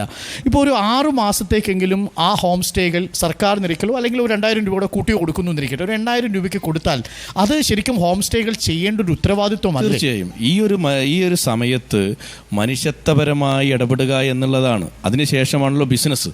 അതിന് അവർക്ക് നമ്മൾ നമ്മൾ മീറ്റിംഗ് വിളിക്കുന്നതിന് മുമ്പ് അവർ നമ്മളോട് പറയേണ്ടതാണ്. അരുണ് പറഞ്ഞ കാര്യം, ഞങ്ങളുടെ ഹോം സ്റ്റേ ഒരു 6 മാസത്തേക്ക് തരാമെന്ന്. അങ്ങനെ പറയാത്തത് കൊണ്ടാണ് ജില്ലാതലത്തിലൊരു മീറ്റിംഗ് റിസോർട്ട് ഉടമസ്ഥരുടെയും ഓണർമാരുടെയും ഒക്കെ ഒരു അസോസിയേഷൻ വെച്ച് വിളിച്ചു. അവർ വലിയ അവരുടെ പ്രതിസന്ധിയാണ് ആ മീറ്റിങ്ങിൽ ഉന്നയിച്ചത്. ഞാനത് മീറ്റിംഗ് കഴിഞ്ഞ ഉടനെ കലക്ടറെ വിളിച്ചു. എന്തെങ്കിലും പോസിറ്റീവായ കാര്യമുണ്ടോ, ആളുകളെ മാറ്റാൻ പറ്റുമെന്ന്. അപ്പോൾ ഒരു പോസിറ്റീവായ കാര്യമില്ല എന്ന് പറഞ്ഞു. അതാണ് ആ മീറ്റിങ്ങിൻ്റെ. ഇനി വേണമെങ്കിൽ നമുക്ക് ഈ പ്രദേശത്ത് നമുക്ക് വ്യക്തിപരമായി ഷംസുദ്ദീൻ ഇപ്പോൾ ഷംസാദ് മലിക്ക പറഞ്ഞ വളരെ പ്രധാനപ്പെട്ട ഒരു കാര്യമാണ്. ഹോം സ്റ്റേകൾ സ്വമേധയാ വീട് വിട്ടുകൊടുക്കാൻ തയ്യാറല്ല. അവർ ഒരുപക്ഷെ അവരുടെ വരുമാനം നിലച്ചു പോകുമോ, ഇനി ഈ വീട്ടിൽ നിന്ന് ഇവർ ഇറങ്ങാതെ വരുമോ എന്നൊക്കെയുള്ള ഭയം അവർക്കുണ്ടാവാം. പക്ഷേ എന്ത് ചെയ്യാൻ പറ്റും? അങ്ങനെ മനസ്സുള്ള ഒരു മനുഷ്യനോട് അല്ലെങ്കിൽ ഒരു സമൂഹത്തോട് എന്താ നമ്മൾ പറയുക? സ്വാഭാവികമായും ഞാൻ നേരത്തെ സൂചിപ്പിച്ചു, അത് മനുഷ്യത്വപരമായി അവർ എടുക്കേണ്ട ഒരു സമീപനമാണ്. ഇനിയിപ്പോൾ അങ്ങനെ ഒരു സമീപനം അവർ സ്വീകരിച്ചിട്ടില്ല എന്നുണ്ടെങ്കിൽ ഇവിടെയുള്ള രാഷ്ട്രീയ പ്രസ്ഥാനങ്ങളും പഞ്ചായത്ത് ഭരണസമിതി ഉൾപ്പെടെ അത്തരം ആളുകളെ കണ്ട് സംസാരിച്ച് കഴിഞ്ഞാൽ ഇത് ക്ലിയർ ചെയ്യാവുന്ന പ്രശ്നമേ ഉള്ളൂ എന്ന് തന്നെയാണ് ഞാൻ ഇപ്പോഴും കരുതുന്നത്. നമുക്ക് വേണമെങ്കിൽ ഒരു സമ്മർദ്ദം ചെലുത്തിയാൽ സ്വാഭാവികമായും അതിന് കീഴിൽ വരേണ്ടി വരും. ഒന്നാമത്തെ കാര്യം ഞാൻ പറയാം, ഇവിടെ അനധികൃതമായി പ്രവർത്തിക്കുന്ന റിസോർട്ടുകളിലാണ് പകുതിയിലേറെയും അത്തരം റിസോർട്ടുകളാണ്. അപ്പോൾ അത്തരം റിസോർട്ടുകളെ കണ്ടെത്തി, അല്ലെങ്കിൽ അതല്ലാത്ത റിസോർട്ടുകളെയും കണ്ടെത്തി സമ്മർദ്ദം ചെലുത്തിയാൽ തീരാവുന്ന പ്രശ്നമേ ഉള്ളൂ. ഇപ്പോൾ നമ്മുടെ തൊട്ടപ്പുറത്ത് ഇന്നിപ്പോൾ വരുന്ന വഴിയിൽ ചുളുക്ക ഭാഗത്ത് തന്നെ ഒരു കോട്ടേഴ്സ് ഒഴിഞ്ഞു കിടക്കുകയാണ്. അപ്പോൾ അവരുമായി, അവിടെയുള്ള അയൽവാസികളുമായി സംസാരിച്ചപ്പോൾ അവർ പറയുന്നത്, ഇപ്പോൾ ഈ ദുരന്തം കഴിഞ്ഞ് ആ റൂം അവർ വിട്ടുകൊടുക്കാൻ തയ്യാറല്ല എന്നാണ് പലരും പറയുന്നത്. അത് ഇനി വരുന്ന ടൂറിസ്റ്റുകൾ, ഒരുപക്ഷെ ഇനി ഇത് കാണാനായി വരുന്ന ടൂറിസ്റ്റുകൾ ഉണ്ടാവും. അപ്പോൾ അങ്ങോട്ട് വരുമ്പോൾ സ്വാഭാവികമായും നിലവിൽ ഒരു ദിവസം 2000 രൂപയാണ് അവർ റൂമിന് ഈടാക്കുന്നത്. അതൊരു പക്ഷേ 2500 അവർക്ക് കിട്ടുമായിരിക്കാം.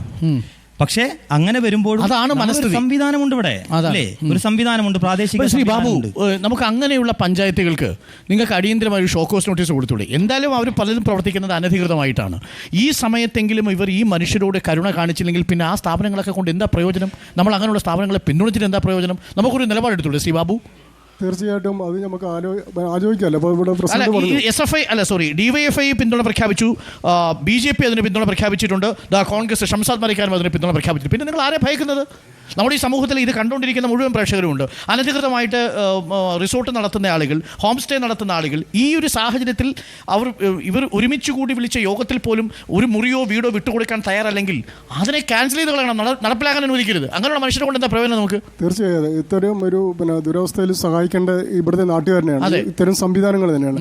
അത് അവരെ വേണ്ടത്ര നമ്മൾ സഹകരിച്ചില്ലെങ്കിൽ പറഞ്ഞ മാതിരി കളക്ടറടക്കമുള്ള സംവിധാനം ഉപയോഗിച്ച് അത് പിടിച്ചെടുത്ത് ഇവരെ അങ്ങോട്ട് മാറ്റി. വളരെ പ്രധാനപ്പെട്ട തീരുമാനമാണ്.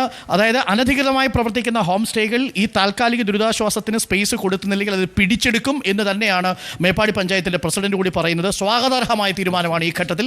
തീർച്ചയായും നമ്മളതിന് പൂർണ്ണ പിന്തുണയും നൽകുന്നു. നമുക്ക് ബാക്കി നമുക്ക് ആലോചിക്കാം എന്താണ്. ഇനി ഞാൻ ഒരു പ്രതികരണം കൊടുത്തു. നിങ്ങളൊക്കെ എവിടെ താമസിക്കുന്നത്? ചൂരമല സ്കൂൾ. വീടുണ്ടോ? വീടൊക്കെ ഉണ്ട്, അങ്ങോട്ട് താമസിക്കാൻ പറ്റില്ല. അങ്ങോട്ട് അവിടെ താമസിക്കാൻ കഴിയില്ല. എവിടെ എന്താ അവസ്ഥ? വീടുണ്ട്, താമസിക്കാൻ കഴിയില്ല. എന്താ അവസ്ഥ ചേച്ചി? വീടുണ്ടോ? പോയോ? വീട് എവിടെ സ്ഥലം? എനിക്ക് വില്ലേജ് റോഡാണ്. വില്ലേജ് റോഡ് മൊത്തം പോയി. നിങ്ങൾ വാടക വീടായോ? ഇല്ല, ആയിട്ടില്ല. എന്താ വാടക വീടാവാത്തത്? കിട്ടണില്ല നമുക്ക്. വാടകയും അഡ്വാൻസ് ഒക്കെ തോന്നായിട്ട്. അല്ല, പക്ഷെ സർക്കാരിന്റെ ലിസ്റ്റിലില്ലേ നിങ്ങൾ? അപ്പൊ സർക്കാരിന്റെ വാടക വീടായില്ലേ? ഇല്ല, ആയിട്ടില്ല. സജഷൻ വന്നില്ലേ? ഷംസുദ്ദീൻ, അതിനകത്ത് ഒരു ചെറിയ ഒരു മെല്ലെപ്പോക്കുണ്ടോ? കാരണം ഈ വാടക വീട് കണ്ടത് ഞങ്ങൾ തന്നെ ഒരു 10-40 വീടുകൾ കണ്ടെത്തിയിരുന്നു. ഇതിൽ തന്നെ മേപ്പാടി പഞ്ചായത്തിൽ തന്നെ അതിൽ 20-28 വീടുകളുണ്ട്. അപ്പോൾ അതിനകത്ത് എന്തെങ്കിലും തരത്തിലൊരു മെല്ലെപ്പോക്ക് വരുന്നു? അതിൽ സർക്കാരിന്റെ ഭാഗത്ത് നിന്ന് ഒരു ആമാന്തം ഉണ്ടോ എന്നുള്ളത് സംശയിക്കേണ്ട കാര്യമില്ല. ഇവിടെ ഞാൻ നേരത്തെ സൂചിപ്പിച്ചല്ലോ, അത് ഇപ്പോൾ ഈ ദുരിതം അനുഭവിക്കുന്ന ജനതയോട് പറയല്ല നിങ്ങൾ പോയിട്ട് റൂം കണ്ടെത്ത് എന്ന് പറയലല്ല.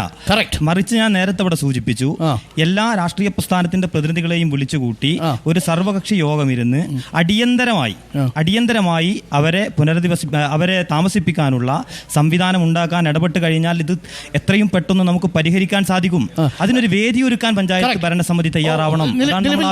നിലവിൽ ഈ വാടക വീട് കണ്ടെത്തുന്നതിൽ ഒരു മെല്ലെപ്പോക്കുണ്ടോ? വാടക വീട് ഇപ്പം എന്നെ സംബന്ധിച്ചിടത്തോളം പിന്നെ ഞാനിവിടെ പഞ്ചായത്തിന്റെ താഴെ തന്നെ ഒരു വീട് കണ്ടെത്തിയിട്ടുണ്ട്. സ്വന്തമായിട്ട് കണ്ടെത്തി? വാടകന്റെ കാര്യം പ്രത്യേകിച്ച് പറഞ്ഞിട്ടൊന്നുമില്ല, എങ്കിലും ചെറിയൊരു വാടക കൊടുക്കേണ്ടി വരും. അപ്പൊ ഞാനത് നന്നാക്കി എടുത്തിട്ടുണ്ട്. അപ്പൊ അതിലേക്ക് വെള്ളത്തിന്റെ ഒരു പ്രശ്നമുണ്ട്. ഞാൻ സെക്രട്ടറിക്ക് കത്ത് കൊടുത്തിട്ടുണ്ട്. ഇതുവരെയും വെള്ളത്തിന്റെ ഒരു തീരുമാനമായിട്ടില്ല. ഇവിടെ തന്നെയാണ് റോഡിന്റെ അത് പഞ്ചായത്ത് ശരിയാക്കി തരും അല്ലേ? വെള്ളത്തിന്റെ പ്രശ്നങ്ങളൊക്കെ പഞ്ചായത്ത് ശരിയാക്കി തരും. ചേട്ടാ എവിടെ താമസിക്കും? ഞാൻ സ്കൂൾ റോഡിലാണ്. കിട്ടിയോ? ഇല്ല, കിട്ടിയിട്ടില്ല. എന്താ കിട്ടാത്ത? 3 കുട്ടികളുണ്ട് ഇവിടെ ഈ സ്കൂളിലാണ് പഠിക്കുന്നത്. അപ്പൊ പ്രയോറിറ്റി ലിസ്റ്റിലുണ്ട് എന്ന് പറഞ്ഞു. അപ്പോൾ പ്രയോറിറ്റി ലിസ്റ്റിലായിട്ട് ഇപ്പൊ 3 പ്രാവശ്യം ട്രൈ ചെയ്തിട്ടും ഇതുവരെ വന്നിട്ടില്ല. നിങ്ങൾക്ക് ആ വീടിന്റെ ലിസ്റ്റ് കിട്ടിയിട്ടുണ്ടോ? ഇല്ല, ലിസ്റ്റ് കിട്ടിയിട്ടില്ല. വീടിന്റെ ലിസ്റ്റ് കിട്ടിയിട്ടില്ല. ഇതിൽ ഇവർ ആദ്യം തന്നെ ഒരു തെറ്റിദ്ധാരണ പരത്തിയിട്ടുണ്ട്. ഒന്ന് മുമ്പോട്ട് വന്നേ. ഇവര് എന്റെ പേര് ആരിഫ്. ഇവര് സർക്കാർ ഇതിൽ പൊതുവായിട്ടൊരു തെറ്റിദ്ധാരണ പരത്തിയിട്ടുണ്ട്. അതായത് 291 ക്വാർട്ടേഴ്സുകളും അതിനനുബന്ധിച്ചിട്ടുള്ള റൂമുകളും സർക്കാരിന്റെ കയ്യിലുണ്ട്. ഞങ്ങൾ അവരെ പുനരധിവസിപ്പിക്കാം എന്ന് പറഞ്ഞിരുന്നു. ഇപ്പൊ നിലവിൽ സംഭവിച്ചുകൊണ്ടിരിക്കുന്നത് നിങ്ങൾ സ്വന്തമായി റൂമുകൾ കണ്ടെത്തുക, എവിടെയാണോ ക്വാർട്ടേഴ്സ് കിട്ടുന്നത് അങ്ങോട്ടേക്ക് മാറുക. സർക്കാർ പറഞ്ഞു 291 ക്വാർട്ടേഴ്സ് എവിടെ പോയി അറിയില്ല. ഇപ്പോൾ ചോദിക്കുമ്പോൾ 291 ക്വാർട്ടേഴ്സുകൾക്ക് ചോദിക്കുമ്പോൾ ഇപ്പോൾ ഈ ജില്ലയിൽ അനുവദിച്ചുള്ള ക്വാർട്ടേഴ്സുകളുടെ റേഷ്യോ അവർ പറയണം. എത്ര ക്വാർട്ടേഴ്സുകൾ അനുവദിച്ചിട്ടുണ്ട് അത് അവർ പറയുന്നില്ല. ഈ കൂട്ടത്തിൽ ആരെങ്കിലും ക്വാർട്ടേഴ്സിൽ പോയവരുണ്ടോ?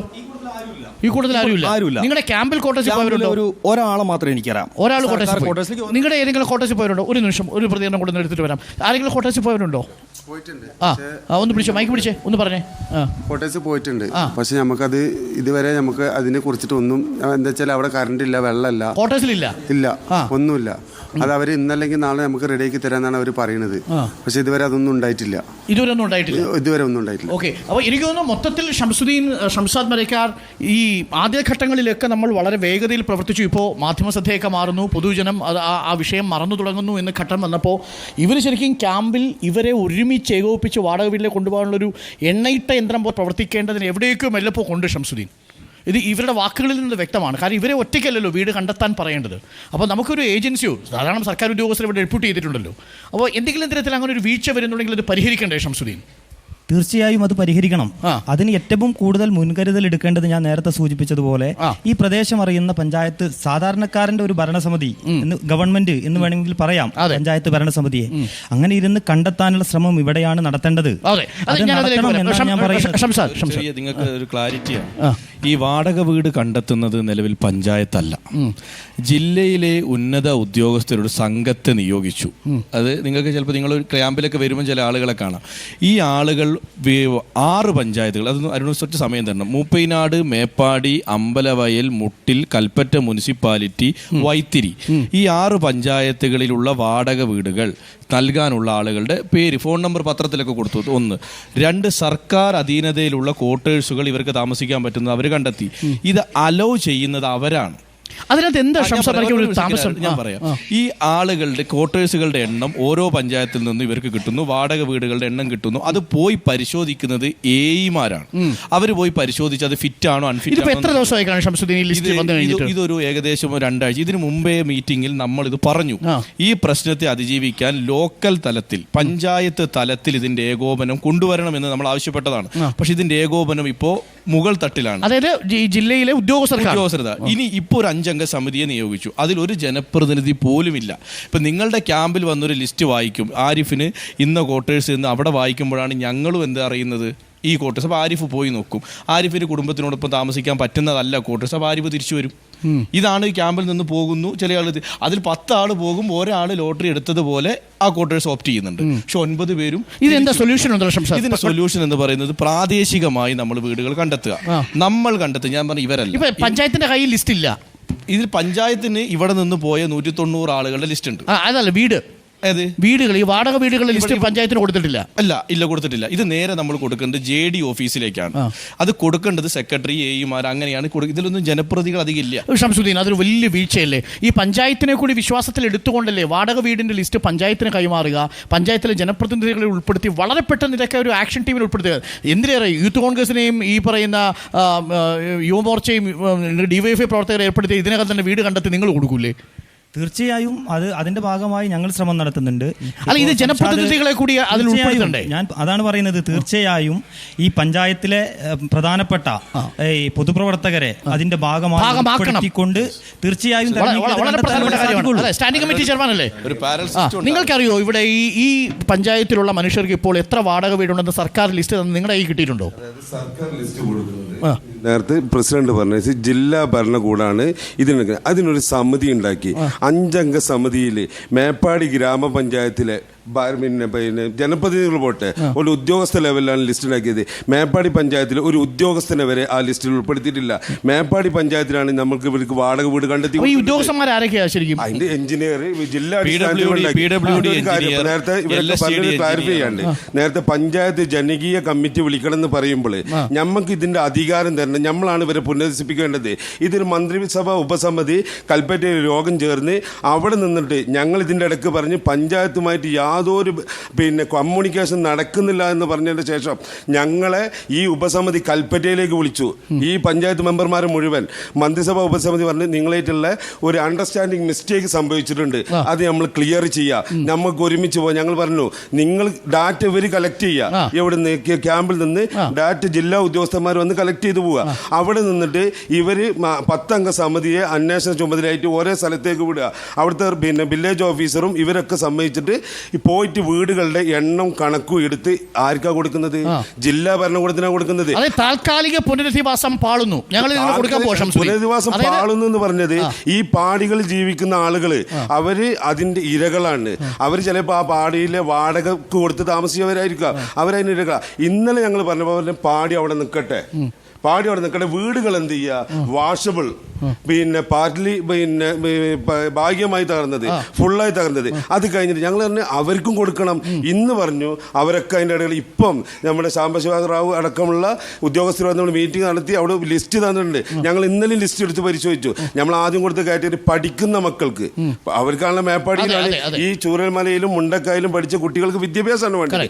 അവർക്ക് 1 പ്രയോറിറ്റി കൊടുക്കുക, അവർക്ക് ഈ സ്കൂളുകളിൽ പഠിക്കാനുള്ള ഫസ്റ്റ് പ്രയോറിറ്റി കൊടുത്ത് അവരെന്ത് ചെയ്യുക, പുനരധിപ്പിക്കുക. എന്റെ സംശയമൊന്നുമില്ല, ഇപ്പോൾ ഈ ഭരണസമിതി തയ്യാറാക്കിയിരിക്കുന്ന, ഈ ഉദ്യോഗസ്ഥ സമിതി തയ്യാറാക്കിയിരിക്കുന്ന ലിസ്റ്റ് നിങ്ങൾക്ക് കിട്ടിയിട്ടുണ്ടോ ഇല്ലയോ? അതായത് പോവേണ്ട ആളുകളുടെ ലിസ്റ്റ് അല്ല, അവരുടെ വാടക വീടുകളുടെ ലിസ്റ്റ് കിട്ടിയിട്ടുണ്ടോ? വാടക വീടുകളുടെ ലിസ്റ്റ് ഞങ്ങൾ ഇവിടെ ഇരുന്നിട്ട് സ്വന്തമായിട്ട് പോയ ബന്ധു വീട്ടിലേക്ക് പോയതും അതേമാതിരി വാടക വീട്ടിലേക്കും പോയ 298 ആളുകളുടെ ലിസ്റ്റ് ഞങ്ങൾ ഈ ഓഫീസിൽ അത് എപ്പോഴും ഇരിക്കുന്നതാണ്.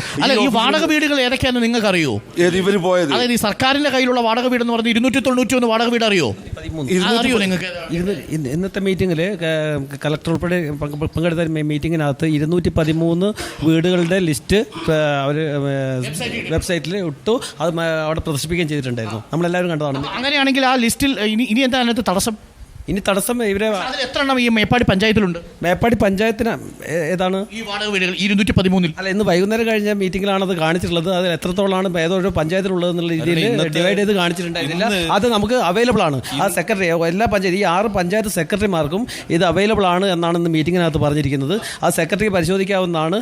അതിൽ തന്നെ മേപ്പാടിയിൽ ഉള്ള ആളുകൾ, ഇപ്പം മേപ്പാടി എല്ലാ ക്യാമ്പുകളും മേപ്പാടിയിൽ തന്നെയാണുള്ളത്. ഈ ക്യാമ്പുകളിൽ പോയി ഏറ്റവും കൂടുതൽ മെമ്പർമാർക്കാണ് ഈ ക്യാമ്പിൽ കഴിയുന്ന ഇൻമേറ്റ്സിനെ തിരിച്ചറിയാൻ വേണ്ടി സാധിക്കുക, അവരുടെ പ്രശ്നങ്ങൾ മനസ്സിലാക്കാൻ വേണ്ടി സാധിക്കുക. എന്നിട്ട് അവരെ ഈ മെമ്പർമാരോട് ഉൾപ്പെട്ട് ഇപ്പം അഥവാ ജില്ലാ ഭരണകൂടത്തിന് ആ ഒരു വീഴ്ച വന്നിട്ടുണ്ടെങ്കിൽ പോലും അത് പരിഹരിക്കേണ്ടത് ഇവിടുത്തെ ഭരണസമിതി എന്ന രീതിയിൽ ഇവിടുത്തെ മെമ്പർമാരാണ്. ആ മെമ്പർമാർ ഒരു ഉത്സാഹത്തോടു കൂടി കാണിച്ച് ഈ ഓരോ ക്യാമ്പിലുള്ളേയും ആളുകളെ കണ്ട് അവരുടെ പ്രശ്നങ്ങൾ മനസ്സിലാക്കി മേപ്പാടി പഞ്ചായത്തിൽ, അതുപോലെ മേപ്പാടി പഞ്ചായത്തിന് അടുത്തുള്ള പഞ്ചായത്തുകളിലുള്ള ക്വാർട്ടേഴ്സുകളോ മറ്റ് സംവിധാനങ്ങളോ ഏതാണ് ഗവൺമെൻറ് ലിസ്റ്റിലുള്ളത് നോക്കിയിട്ട് അതിലേക്ക് മാറ്റിപ്പാർപ്പിക്കാൻ വേണ്ടിയിട്ടുള്ള ഒരു മുൻകൈ മേപ്പാടി പഞ്ചായത്ത് തന്നെ എടുക്കേണ്ടത്. അപ്പോൾ എനിക്കിപ്പോൾ ആ ലിസ്റ്റ് നമ്മളുടെ കയ്യിൽ ഇന്നിപ്പോൾ ലഭ്യമായിട്ടുണ്ടെങ്കിൽ അടിയന്തരമായി നാളെ മുതൽ നമുക്ക് തന്നെ ഇടപെട്ട് തുടങ്ങിക്കൂടെ? തീർച്ചയായും അത് വലിയ പ്രധാനപ്പെട്ട കാര്യം. ജിതി ടീച്ചർ ഒരു നിമിഷം പറയാം. ജിതി ടീച്ചറെ, എന്താ അവസ്ഥ ഇവിടുത്തെ? എനിക്ക് തോന്നുന്നത് ഇവിടെ ഫസ്റ്റ് ഇൻഫർമേഷൻ കൊടുത്തത് ഗവൺമെന്റ് ക്വാർട്ടേഴ്സ് ഒഴിവുണ്ട് എന്നുള്ളൊരു ഇൻഫർമേഷൻ വന്നു. അപ്പൊ കുറെ പേര് എന്ത് ചെയ്തു, അതില് ടിക്ക് ചെയ്തു എല്ലാവരും. അതായത് ഗവൺമെന്റിന്റെ ആവുമ്പോൾ നമുക്ക് വാടക കൊടുക്കണ്ട, നമുക്ക് ഇനിയിപ്പോ വാടക പകുതിയിൽ നിന്ന് പോയാലോ, അതായത് പുത്തുമല ദുരന്തത്തിലൊക്കെ പെട്ടവര് കുറെ പേര് പ്രയോറിറ്റിയിൽ വരാത്ത ആൾക്കാരുണ്ടല്ലോ.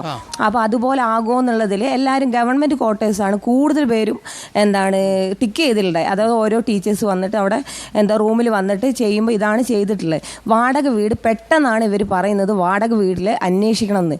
ഈ വാടക പെട്ടെന്ന് അന്വേഷിച്ചപ്പോൾ ആർക്കും വാടക വീട് കിട്ടാനില്ല. അത് ഏതെങ്കിലും സർക്കാർ ഉദ്യോഗസ്ഥർ നിങ്ങളെ സഹായിക്കുമോ കണ്ടെത്താൻ സഹായിക്കുന്നുണ്ട്. ഇപ്പോൾ വന്നിട്ട് പറഞ്ഞു എനിക്കിതുവരെ കിട്ടിയിട്ടില്ല, എനിക്കിതുവരെ തെരഞ്ഞിട്ട് എവിടെയും കിട്ടിയിട്ടില്ല. എൻ്റെ മക്കൾ പഠിക്കുന്നത് ഇവിടെ നമ്മൾ ക്യാമ്പിൽ നിന്ന് രാവിലെ ഇറങ്ങി വീട് തരാൻ പോകണം. ആ അവസ്ഥ ആയിട്ടുണ്ട് ഇപ്പോൾ. ഞാൻ പറയാൻ ഉദ്ദേശിക്കുന്നത് ഇപ്പോൾ ഈ ഒരു ദുരിതം അനുഭവിക്കുകയാണ്. ഇപ്പോൾ അണ്ടിയാണോ മൂത്തത്, മാങ്ങയാണോ മൂത്തത്, ഇല്ലെങ്കിൽ ആദ്യം ഉണ്ടായത് എന്നുള്ള ഒരു സംശയത്തിൽ നിൽക്കുന്നത്. ഇവിടുത്തെ ഇത്രയും വിക്റ്റിമായിട്ടുള്ള ആളുകളെ മുഴുവൻ ബലിയാടാക്കുന്ന തരത്തിലാണ്. ഞാൻ രാഷ്ട്രീയം പറയുകയല്ല, അനുഭവത്തിൽ ഇവരുടെ കണ്ണുനീര് വായിക്കുന്നത് കൊണ്ട് പറയുകയാണ്. ഇവരുടെ വേദന മുഴുവൻ അതായിരിക്കും. ഞാൻ നേരത്തെ സൂചിപ്പിച്ചതാ, ഈ ക്യാമ്പിൽ കഴിയുന്ന ആളുകൾ വീട് തപ്പി പോകേണ്ട ആളുകളല്ല. ഇവരെ സംരക്ഷിക്കാൻ ഉത്തരവാദിത്തപ്പെട്ട സർക്കാർ ഇവിടെയുണ്ട്. പഞ്ചായത്തായാലും ശരി, കേരള ഗവൺമെന്റ് ആയാലും ശരി. ഈ മുഴുവൻ ആളുകളുടെയും ലിസ്റ്റ് ഇപ്പോൾ സർക്കാരിന്റെ കയ്യിലുണ്ട്. ലഭ്യമായ വീടിൻ്റെ ലിസ്റ്റ് സർക്കാരിൻ്റെ കയ്യിലുണ്ട്. നിങ്ങളടക്കം ഇവിടെ രക്ഷാപ്രവർത്തനത്തിന് കൈമെയും മറന്ന് പ്രവർത്തിച്ച മനുഷ്യരുണ്ട്. DYFI ഉണ്ട്, യുവമോർച്ചയുണ്ട്, യൂത്ത് കോൺഗ്രസ് ഉണ്ട്, എല്ലാവരുമുണ്ട്. ഇതിലൊരു ലിസ്റ്റ് ഈ ഇവരെ പുനരധിവസിപ്പിക്കാൻ വേണ്ടിയിട്ട് ഒരു 10-9 പേരുടെ അല്ലെങ്കിൽ 100 പേരുടെ ഒരു സ്ക്വാഡ് ഉണ്ടാക്കി ഈ വീടുകളിലേക്ക് പോയി ക്ലീൻ ചെയ്ത് വളരെ പെട്ടെന്ന് 2 ദിവസത്തിനുള്ളിൽ, വേണ്ട 3 ദിവസത്തിനുള്ളിൽ ഇവരെ ആ വീടുകളിലേക്ക് കൊണ്ടുപോകുന്ന തടസ്സമുണ്ടോ ശ്രീ ഷംസാദ് മരക്കാർ? ഒരു തടസ്സവുമില്ല. പക്ഷേ ഇതിൻ്റെ ഒരു പ്രശ്നം എന്ന് പറഞ്ഞത്, നേരത്തെ ഇവർ ഇന്നാണ് നമുക്ക് ആദ്യമായി ഞാനത് വീണ്ടും നമ്മൾ രാഷ്ട്രീയപരമായി ഇത് പോകരുത് എന്നുള്ളതുകൊണ്ടാണ് പറയാത്തത്. ഇന്നാണ് ആ ലിസ്റ്റ് പഞ്ചായത്തിലേക്ക് വരുന്നത്. ഇപ്പോൾ ഇവരുടെ അടുത്ത് വരുന്ന ആളുകൾ ഉദ്യോഗസ്ഥരാണ്. ഇവർ ടിക്ക് ചെയ്ത് കൊടുക്കുന്ന അവരുടെ അടുത്താണ്. ഇവർ പോകാൻ ആഗ്രഹിക്കുന്ന സ്ഥലം പറയുന്ന അവരുടെ അടുത്താണ്. അവരാണ് ഇതിൻ്റെ വെരിഫിക്കേഷൻ നടത്തുന്നത്. അവസാനം ഇവർ പോകും, ഇവർക്കത് കംഫർട്ടബിൾ ആവില്ല, ഇവർ തിരിച്ചു വരും. ഇതിനകത്ത് വേറൊരു ജനപ്രതികൾക്ക് ഒരു പ്രത്യേകിച്ചൊരു പരിഗണനയോ റോളോ ഉണ്ടായിട്ടില്ല ഇതുവരെ. പക്ഷേ ഇനി നമുക്കൊരു കാര്യം എന്ന് പറയുന്നത്, മേപ്പാടി പഞ്ചായത്തിൽ അവൈലബിളായ വാടക വീട് എന്ന് പറയുന്നത് മേപ്പാടി പഞ്ചായത്തിൻ്റെ നേതൃത്വത്തിൽ ഇവിടുത്തെ മുഴുവൻ പൊളിറ്റിക്കൽ നോൺ പൊളിറ്റിക്കൽ ആളുകളെ വെച്ച് നമ്മൾ കണ്ടെത്തണം. ഈ ഒരാളും ക്യാമ്പിൽ നിന്ന് ആളുകളും നമ്മൾക്ക് കണ്ടെത്താം. അതായത് നമുക്കിപ്പോൾ രക്ഷാപ്രവർത്തനത്തിന്റെ സന്നദ്ധ സംഘടനകൾ വന്നതുപോലെ ഇവരെ പുനരധിവസിപ്പിച്ചിട്ട് മാത്രം നിങ്ങൾ ഇനി ഇവിടുന്ന് പോയാൽ മതി എന്ന രീതിയിൽ നമുക്കൊരു ടീമിനെ ഉണ്ടാക്കിക്കൂടെ? തീർച്ചയായും ഞങ്ങൾ പറഞ്ഞല്ലോ, നമ്മൾ വീട് കണ്ടെത്തി കഴിഞ്ഞാൽ എന്താണോ ഇപ്പൊ ലിസ്റ്റ് പുറത്തു വന്നു അല്ലെ? ഇന്നലെ ലിസ്റ്റ് പുറത്തു വന്നത്, ഇന്നിപ്പോ ലിസ്റ്റ് പുറത്തു വന്നു ഏതൊക്കെ വാടക വീടുകളാണ് എന്നുള്ളത്. 6 പഞ്ചായത്തുകളിലായിട്ട് 213 വീടുകളാണ് ഇപ്പോൾ ഇവർ വന്നത്. ആ വീടിന്റെ ഫോട്ടോ സഹിതം ഇപ്പൊ എന്ത് ചെയ്തു, അവിടെ കൊടുന്നു തന്നു. നമ്മൾ പറഞ്ഞു നാളെ രാവിലെ തന്നെ, ഇന്ന് ഞങ്ങൾ പഞ്ചായത്ത് കൈ കിട്ടി, നാളെ രാവിലെ തന്നെ ഈ ഓരോ ക്യാമ്പിലുള്ള ആളുകളെ വിളിച്ചത്, ഈ വീട് നിങ്ങൾക്ക് പറ്റുമെങ്കിൽ നിങ്ങൾക്ക് അങ്ങോട്ട് പോകാം. ഞങ്ങൾ പറയുന്നത് ഒരാളെയും നിർബന്ധിച്ച് ഒരു വീട്ടിലേക്കും പറഞ്ഞേക്കാൻ പറ്റില്ല. അവിടെ അവർ പറയണം ഞങ്ങൾ അമ്പലത്തിലുള്ള വീട്ടിലേക്ക് ഞങ്ങൾ പോകാൻ തയ്യാറാണ്, അവർക്ക് പോകാം. ഇനി ഇപ്പൊ നമുക്ക് ഇതുവരെ കഴിഞ്ഞു. എനിക്ക് തോന്നുന്നു അതിനകത്തൊരു മിസ്കമ്മ്യൂണിക്കേഷൻ സംഭവിച്ചിട്ടുണ്ട്, അങ്ങനെ തന്നെ പറയണം. അതിനകത്ത് ഈ രക്ഷാപ്രവർത്തനം കഴിഞ്ഞതിന് ശേഷം ഒരുപക്ഷെ സർക്കാരിന്റെ മുന്നിൽ ഇത് ഇത്രയും വലിയൊരു ആൾക്കൂട്ടത്തെ പാർപ്പിക്കേണ്ട ഒരു ചുമതലയുണ്ടല്ലോ, സ്വാഭാവികമായിരിക്കാം. ഈ ഉദ്യോഗസ്ഥന്മാരുടെ കൈകളിലേക്ക് ഇത് പോയതുകൊണ്ടാണ് അവർ ഈ ഓഫീസ് സമയം പോലെ ഇത് പ്രവർത്തിച്ചു എന്നാണ് ഞാൻ മനസ്സിലാക്കുന്നത്. നിങ്ങളുടെ കയ്യിൽ ഇത് മൊത്തത്തിൽ കിട്ടിയിരുന്നെങ്കിൽ ഓഫീസ് സമയമൊന്നും നിങ്ങൾ എടുക്കില്ലല്ലോ, അതായിരിക്കാം വീഴ്ചയുടെ കാര്യം. പക്ഷേ ഇപ്പോൾ ലിസ്റ്റ് കയ്യിലുണ്ട്, നാളെ ഇവരെല്ലാവരും ഇറങ്ങും, നാളെ എല്ലാ സന്നദ്ധ സംഘടനകളും ഈ വീട് തപ്പി ഇറങ്ങും, ഇവർക്ക് ആ വീട് കൊടുക്കാനുള്ളൊരു ഗ്രൂപ്പിനെ രൂപീകരിക്കാം. അപ്പോൾ ജിതി ടീച്ചർ എന്ത് പറയുന്നു? ഇനിയിപ്പോൾ നാളെ മുതൽ കുറച്ചുകൂടി വേഗത്തിലാവുമോ? വേഗത്തിലാകാം.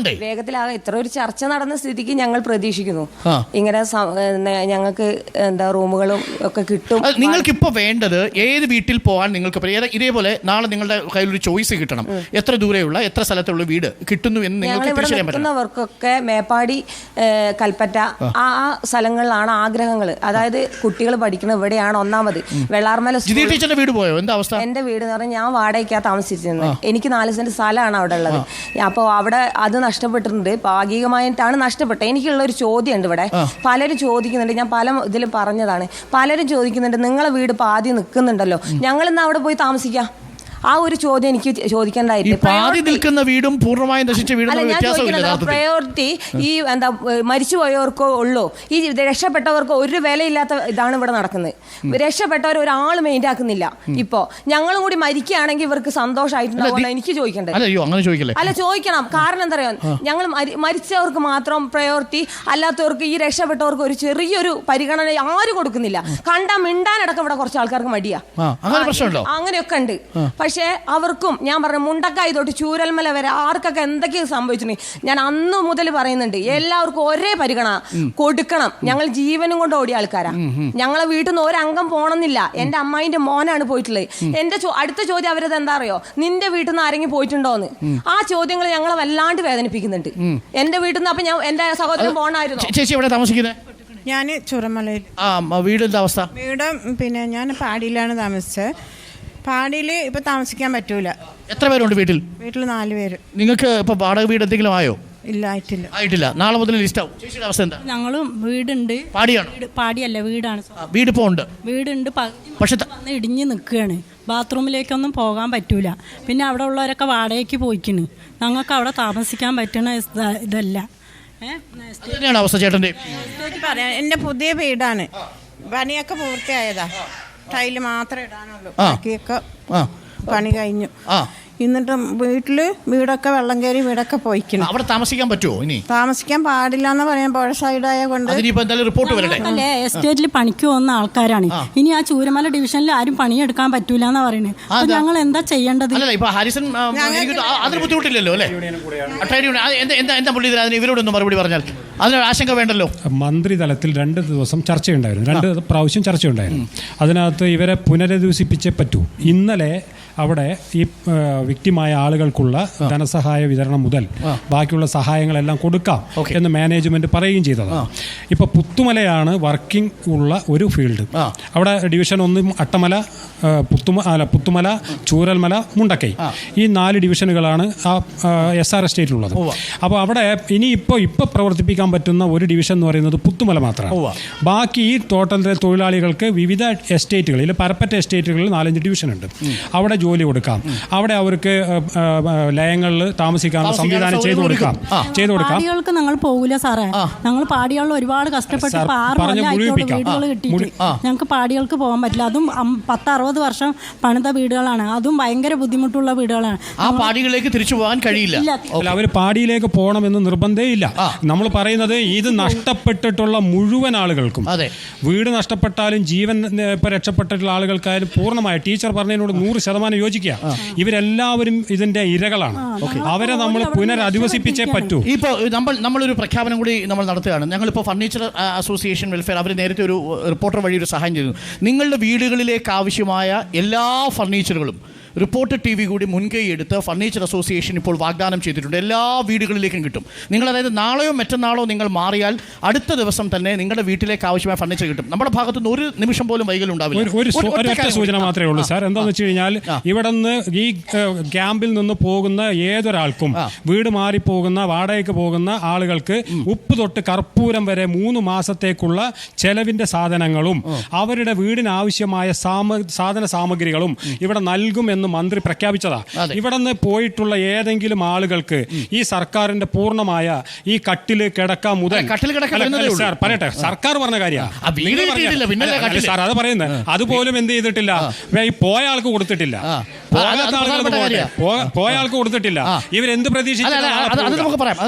അപ്പോൾ ചുരുക്കത്തിൽ നമുക്ക് ഈ ചർച്ച അവസാനിപ്പിക്കുമ്പോൾ ശ്രീ ഷംസാദ് മരക്കാർ സംസാരിക്കാൻ ആരെങ്കിലും ഉണ്ടെങ്കിൽ നിങ്ങൾക്ക് മൈക്ക് തരാം. ആരെങ്കിലും സംസാരിക്കാനുണ്ടെങ്കിൽ ചേട്ടാ വന്നോട്ടെ. രാജീവ് ഒരു നിമിഷം മുമ്പിലോട്ട് വന്നോ. രാജേഷ് പറഞ്ഞു. രാജേഷ് സാർ, ഞങ്ങൾ പാടികളിലായിട്ടൊരു 30 കുടുംബമുണ്ട്. ഈ 30 കുടുംബവും നമ്മൾ പണ്ട് നമ്മുടെ ഫാദർ അപ്പനപ്പൂപ്പന്മാരായിട്ട് എസ്റ്റേറ്റ് തൊഴിലാളികളായിരുന്നു. അപ്പോൾ ഇവരൊക്കെ വെറും സർവീസ് ചെയ്ത് വാങ്ങിയിട്ട് വരുമ്പോൾ ആകെ 1,20,000 രൂപയ്ക്കാണ് ഇവരൊക്കെ അവിടുന്ന് റിട്ടയർഡായി പോകുന്നത്. ഈ 1,20,000 രൂപയ്ക്ക് ഒരു വീട് വെക്കാൻ പറ്റുമോ? പറ്റില്ല. അപ്പോൾ സ്വാഭാവികമായിട്ട് നമ്മൾ തോട്ടം തൊഴിലാളികളായിട്ടുള്ള മക്കൾ എവിടെ താമസിക്കും? എസ്റ്റേറ്റിൽ തന്നെയല്ലേ? എസ്റ്റേറ്റിൽ തന്നെയല്ലേ താമസിക്കേണ്ടത്? നമ്മൾ ഇവിടെ പഞ്ചായത്തിൽ എല്ലാ വർഷവും ഓരോ ഭരണസമിതി മാറി വരുമ്പോഴും നമ്മൾ ലിസ്റ്റിൽ കൊടുക്കുന്നുണ്ട് നമ്മുടെ ഭവനത്തിന് വേണ്ടിയിട്ട്. ഇതുവരെ പ്രയോറിറ്റി ലിസ്റ്റിൽ വന്നിട്ടില്ല.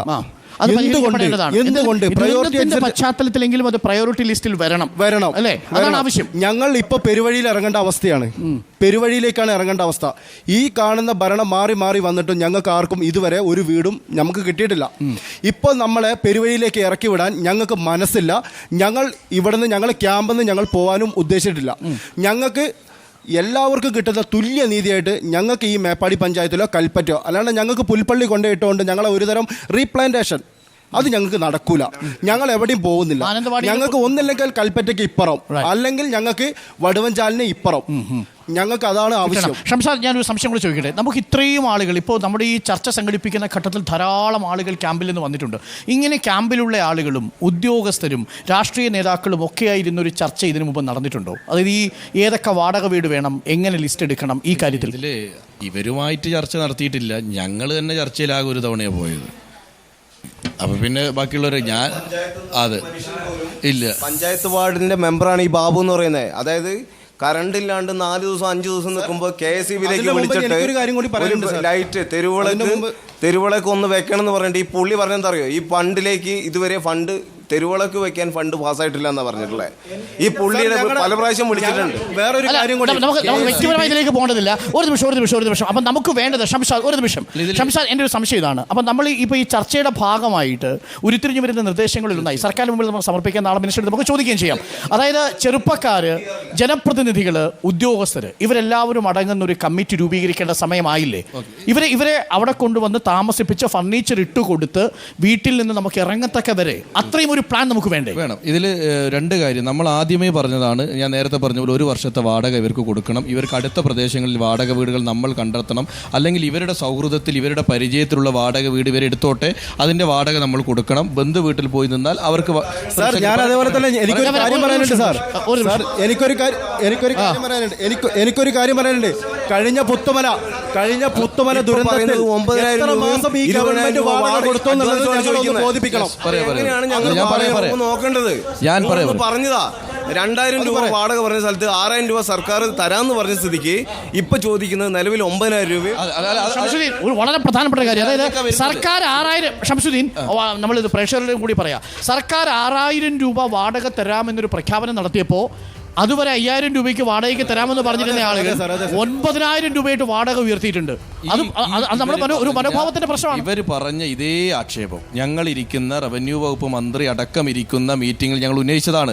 വാടക വെറുതെ വർദ്ധിപ്പിക്കുന്നുണ്ട്, അത് നമുക്ക് പറ്റില്ല. കാരണം 6,000 എന്ന് പറഞ്ഞ 9,000 12,000 ഒക്കെ ആളുകൾ വർദ്ധിപ്പിച്ചുകൊണ്ടിരിക്കുകയാണ് കൂട്ടി. അത് ഇവിടെ അതിനാണ് അരുണ ഞാൻ നേരത്തെ പറഞ്ഞത്, DDMA എന്ന് പറയുന്ന ഒരു ആക്ട് ഇവിടെ കലക്ടർ കയ്യിലിരിക്കും. നമുക്ക് അത് എടുക്കണം. അത് എടുത്തു കഴിഞ്ഞാൽ പിന്നെ നേരത്തെ പറഞ്ഞു പുത്തുമലക്കാർക്ക് എത്ര കാലത്തെ വാടക കിട്ടി. ഇത് എനിക്ക് കൃത്യമായി അറിയാവുന്നതുകൊണ്ടാണ് ഞാൻ പറഞ്ഞത്. പറയട്ടെ ഒരു വർഷത്തെ അഡ്വാൻസ് വാടക നിങ്ങൾ ഒരുമിച്ച് ഈ വാടക ഒരു വർഷത്തെ അഡ്വാൻസ് കിട്ടണ്ടേ?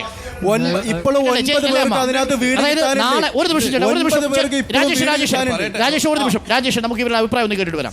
നിങ്ങൾക്കിപ്പോൾ സർക്കാർ പ്രഖ്യാപിച്ച വാടക മാസവാടകയാണ്. പുത്തുമലയിൽ ഒരു ദുരനുഭവം ഉണ്ടായത്. അവിടെ 6 മാസം 7 മാസം കൊടുത്തു കഴിഞ്ഞപ്പോൾ പിന്നെ വാടക പലർക്കും കൊടുക്കാതായി. ഒരു വർഷത്തെ വാടക ഒരുമിച്ച് കിട്ടണ്ടേ? അതല്ലേ അമ്മയുടെ ആവശ്യം? നിങ്ങൾ എല്ലാവരും അഭിപ്രായത്തെ യോജിക്കുന്നില്ലേ? അല്ലേ? ആ അഭിപ്രായമല്ലേ പൊതുവേ ഉള്ളത്? ഷംസുദ്ദീൻ, അത് ന്യായമായ അവകാശമല്ലേ? തീർച്ചയായും ഇവർ പറയുന്ന ഓരോ കാര്യങ്ങളും ശ്രദ്ധയോടെയാണ് നമ്മൾ കാണുന്നത്. അപ്പോൾ അത് ഏതെങ്കിലും തരത്തിൽ ശ്രദ്ധയിൽപ്പെടുത്തേണ്ട വിഷയങ്ങളാണെങ്കിൽ തീർച്ചയായും ശ്രദ്ധയിൽപ്പെടുത്തും, അവരുടെ കൂടെ നിൽക്കുകയും ചെയ്യും. വളരെ പ്രധാനപ്പെട്ട കാര്യമാണ്. അപ്പോൾ എനിക്ക് തോന്നുന്നു നമുക്ക് ഈ ചർച്ച അവസാനിപ്പിക്കുമ്പോൾ ചുരുങ്ങി ഹരിത അല്ലേ, ഹരിതയുടെ കാര്യത്തിലെങ്കിലും നമുക്കൊരു ഉറപ്പ് നമുക്ക് കൊടുക്കാൻ കഴിയണം.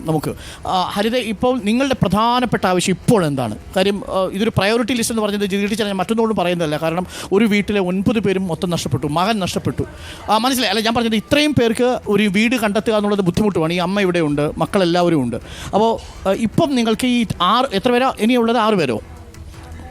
അമ്മയടക്കം 7 പേർക്ക് ഒരുമിച്ച് താമസിക്കാൻ പറ്റുന്ന ഒരു വീട് വേണം. അതല്ലേ നിങ്ങളുടെ ഇപ്പോഴത്തെ ആവശ്യം? അടുത്ത സ്കൂൾ വേണം. പറ്റുമെങ്കിൽ മേപ്പാടിയിൽ തന്നെ വേണം. ഇപ്പം മക്കൾ എവിടെയാണ് പഠിക്കുന്നത്? വാടക കൊടുത്തിട്ട് 3 ദിവസം ഇതിനു വേണ്ടിയിട്ട് അലഞ്ഞു തിരിഞ്ഞ് നടന്നു വെയിലെത്തും. അതെവിടെ ഇപ്പൊ നിങ്ങൾ കണ്ടെത്തിയിരിക്കുന്നത്? കൽപ്പറ്റ. അത് എത്രയാ അവർ അഡ്വാൻസ് ചോദിക്കുന്നത്? 9,000 രൂപ വാടക. ആദ്യം ചോദിച്ചത് എത്രയായിരുന്നു? ഇല്ല, അവര് 30,000 ചോദിച്ചത്. 30,000. അപ്പൊ ആ വീട് നിങ്ങൾ ഓക്കെ ആണോ? 20,000 അഡ്വാൻസും 9,000 വാടകയും. 9,000 വാടകയും കൊടുക്കണം അല്ലേ?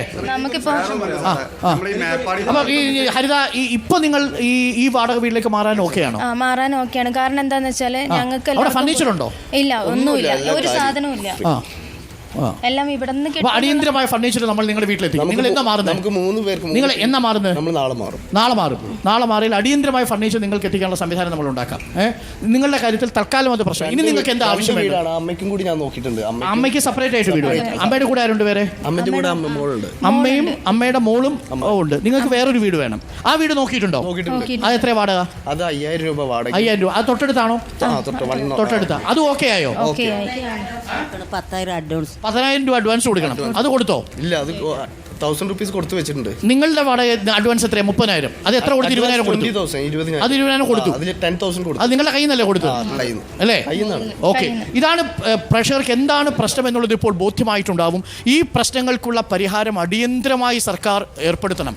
ഇവരെ ജീവിതത്തിലേക്ക് തിരിച്ചു കൊണ്ടുവരാൻ നടത്തിയ രക്ഷാപ്രവർത്തനം ഒരു മാതൃകയായിരുന്നുവെങ്കിൽ താൽക്കാലിക പുനരധിവാസവും ഒരു മാതൃകയാവണം. പക്ഷേ ഈ ഘട്ടത്തിൽ മേപ്പാടി ഗ്രാമപഞ്ചായത്തിൽ നിന്നുകൊണ്ട് നമുക്ക് പറയാൻ കഴിയുന്നത് ഈ താൽക്കാലിക പുനരധിവാസം പാളി തുടങ്ങിയിരിക്കുന്നുവെന്നാണ്. ഇനി ജാഗ്രത നമ്മുടെ കൈവിട്ടാൽ ഒരു വലിയ പരാജയത്തിലേക്ക് അത് പോകും. അത് പോകാതിരിക്കാൻ വേണ്ടി സർക്കാർ സംവിധാനങ്ങൾ ഉണർന്നു പ്രവർത്തിക്കണം. ഇവരെ വാടക വീടുകളിലേക്ക് മാറ്റുന്നതിന് നമ്മളുടെ പൂർണ്ണ സഹായമുണ്ടാവണം. ജനപ്രതിനിധികളെ ഇതിൽ ഉൾപ്പെടുത്തണം. ഉദ്യോഗസ്ഥരുടെ കൈകളിലേക്ക് മാത്രമായി ഇത് വിട്ടുകൊടുക്കരുത്. ഇവരെ അറിയാവുന്നവരാണ് ജനപ്രതിനിധികൾ. ജനപ്രതിനിധികൾക്കൊപ്പം തന്നെ ഈ രക്ഷാപ്രവർത്തനത്തിൽ പങ്കാളികളായ ചെറുപ്പക്കാരെയും അതിനോടൊപ്പം കൂട്ടിയോജിപ്പിക്കണം. ഇവരെ വാടക വീടുകളിലേക്ക് എത്തിച്ച് അവരുടെ പുഞ്ചിരി കണ്ട് തിരിച്ചു മടങ്ങി വരാനുള്ള മനസ്സ് സർക്കാർ കാണിക്കണമെന്നും മാത്രം ആവശ്യപ്പെട്ടുകൊണ്ട് നമ്മൾ ഈ ചർച്ച ഇന്ന് താൽക്കാലികമായി ഇവിടെ അവസാനിപ്പിക്കുന്നു. ഇനി ഒരിക്കൽ കൂടി ഈ ചർച്ച ഉണ്ടാക്കാനുള്ള ഒരു സാഹചര്യം സർക്കാർ ഇടവരുത്തരുത്. നന്ദി, നമസ്കാരം.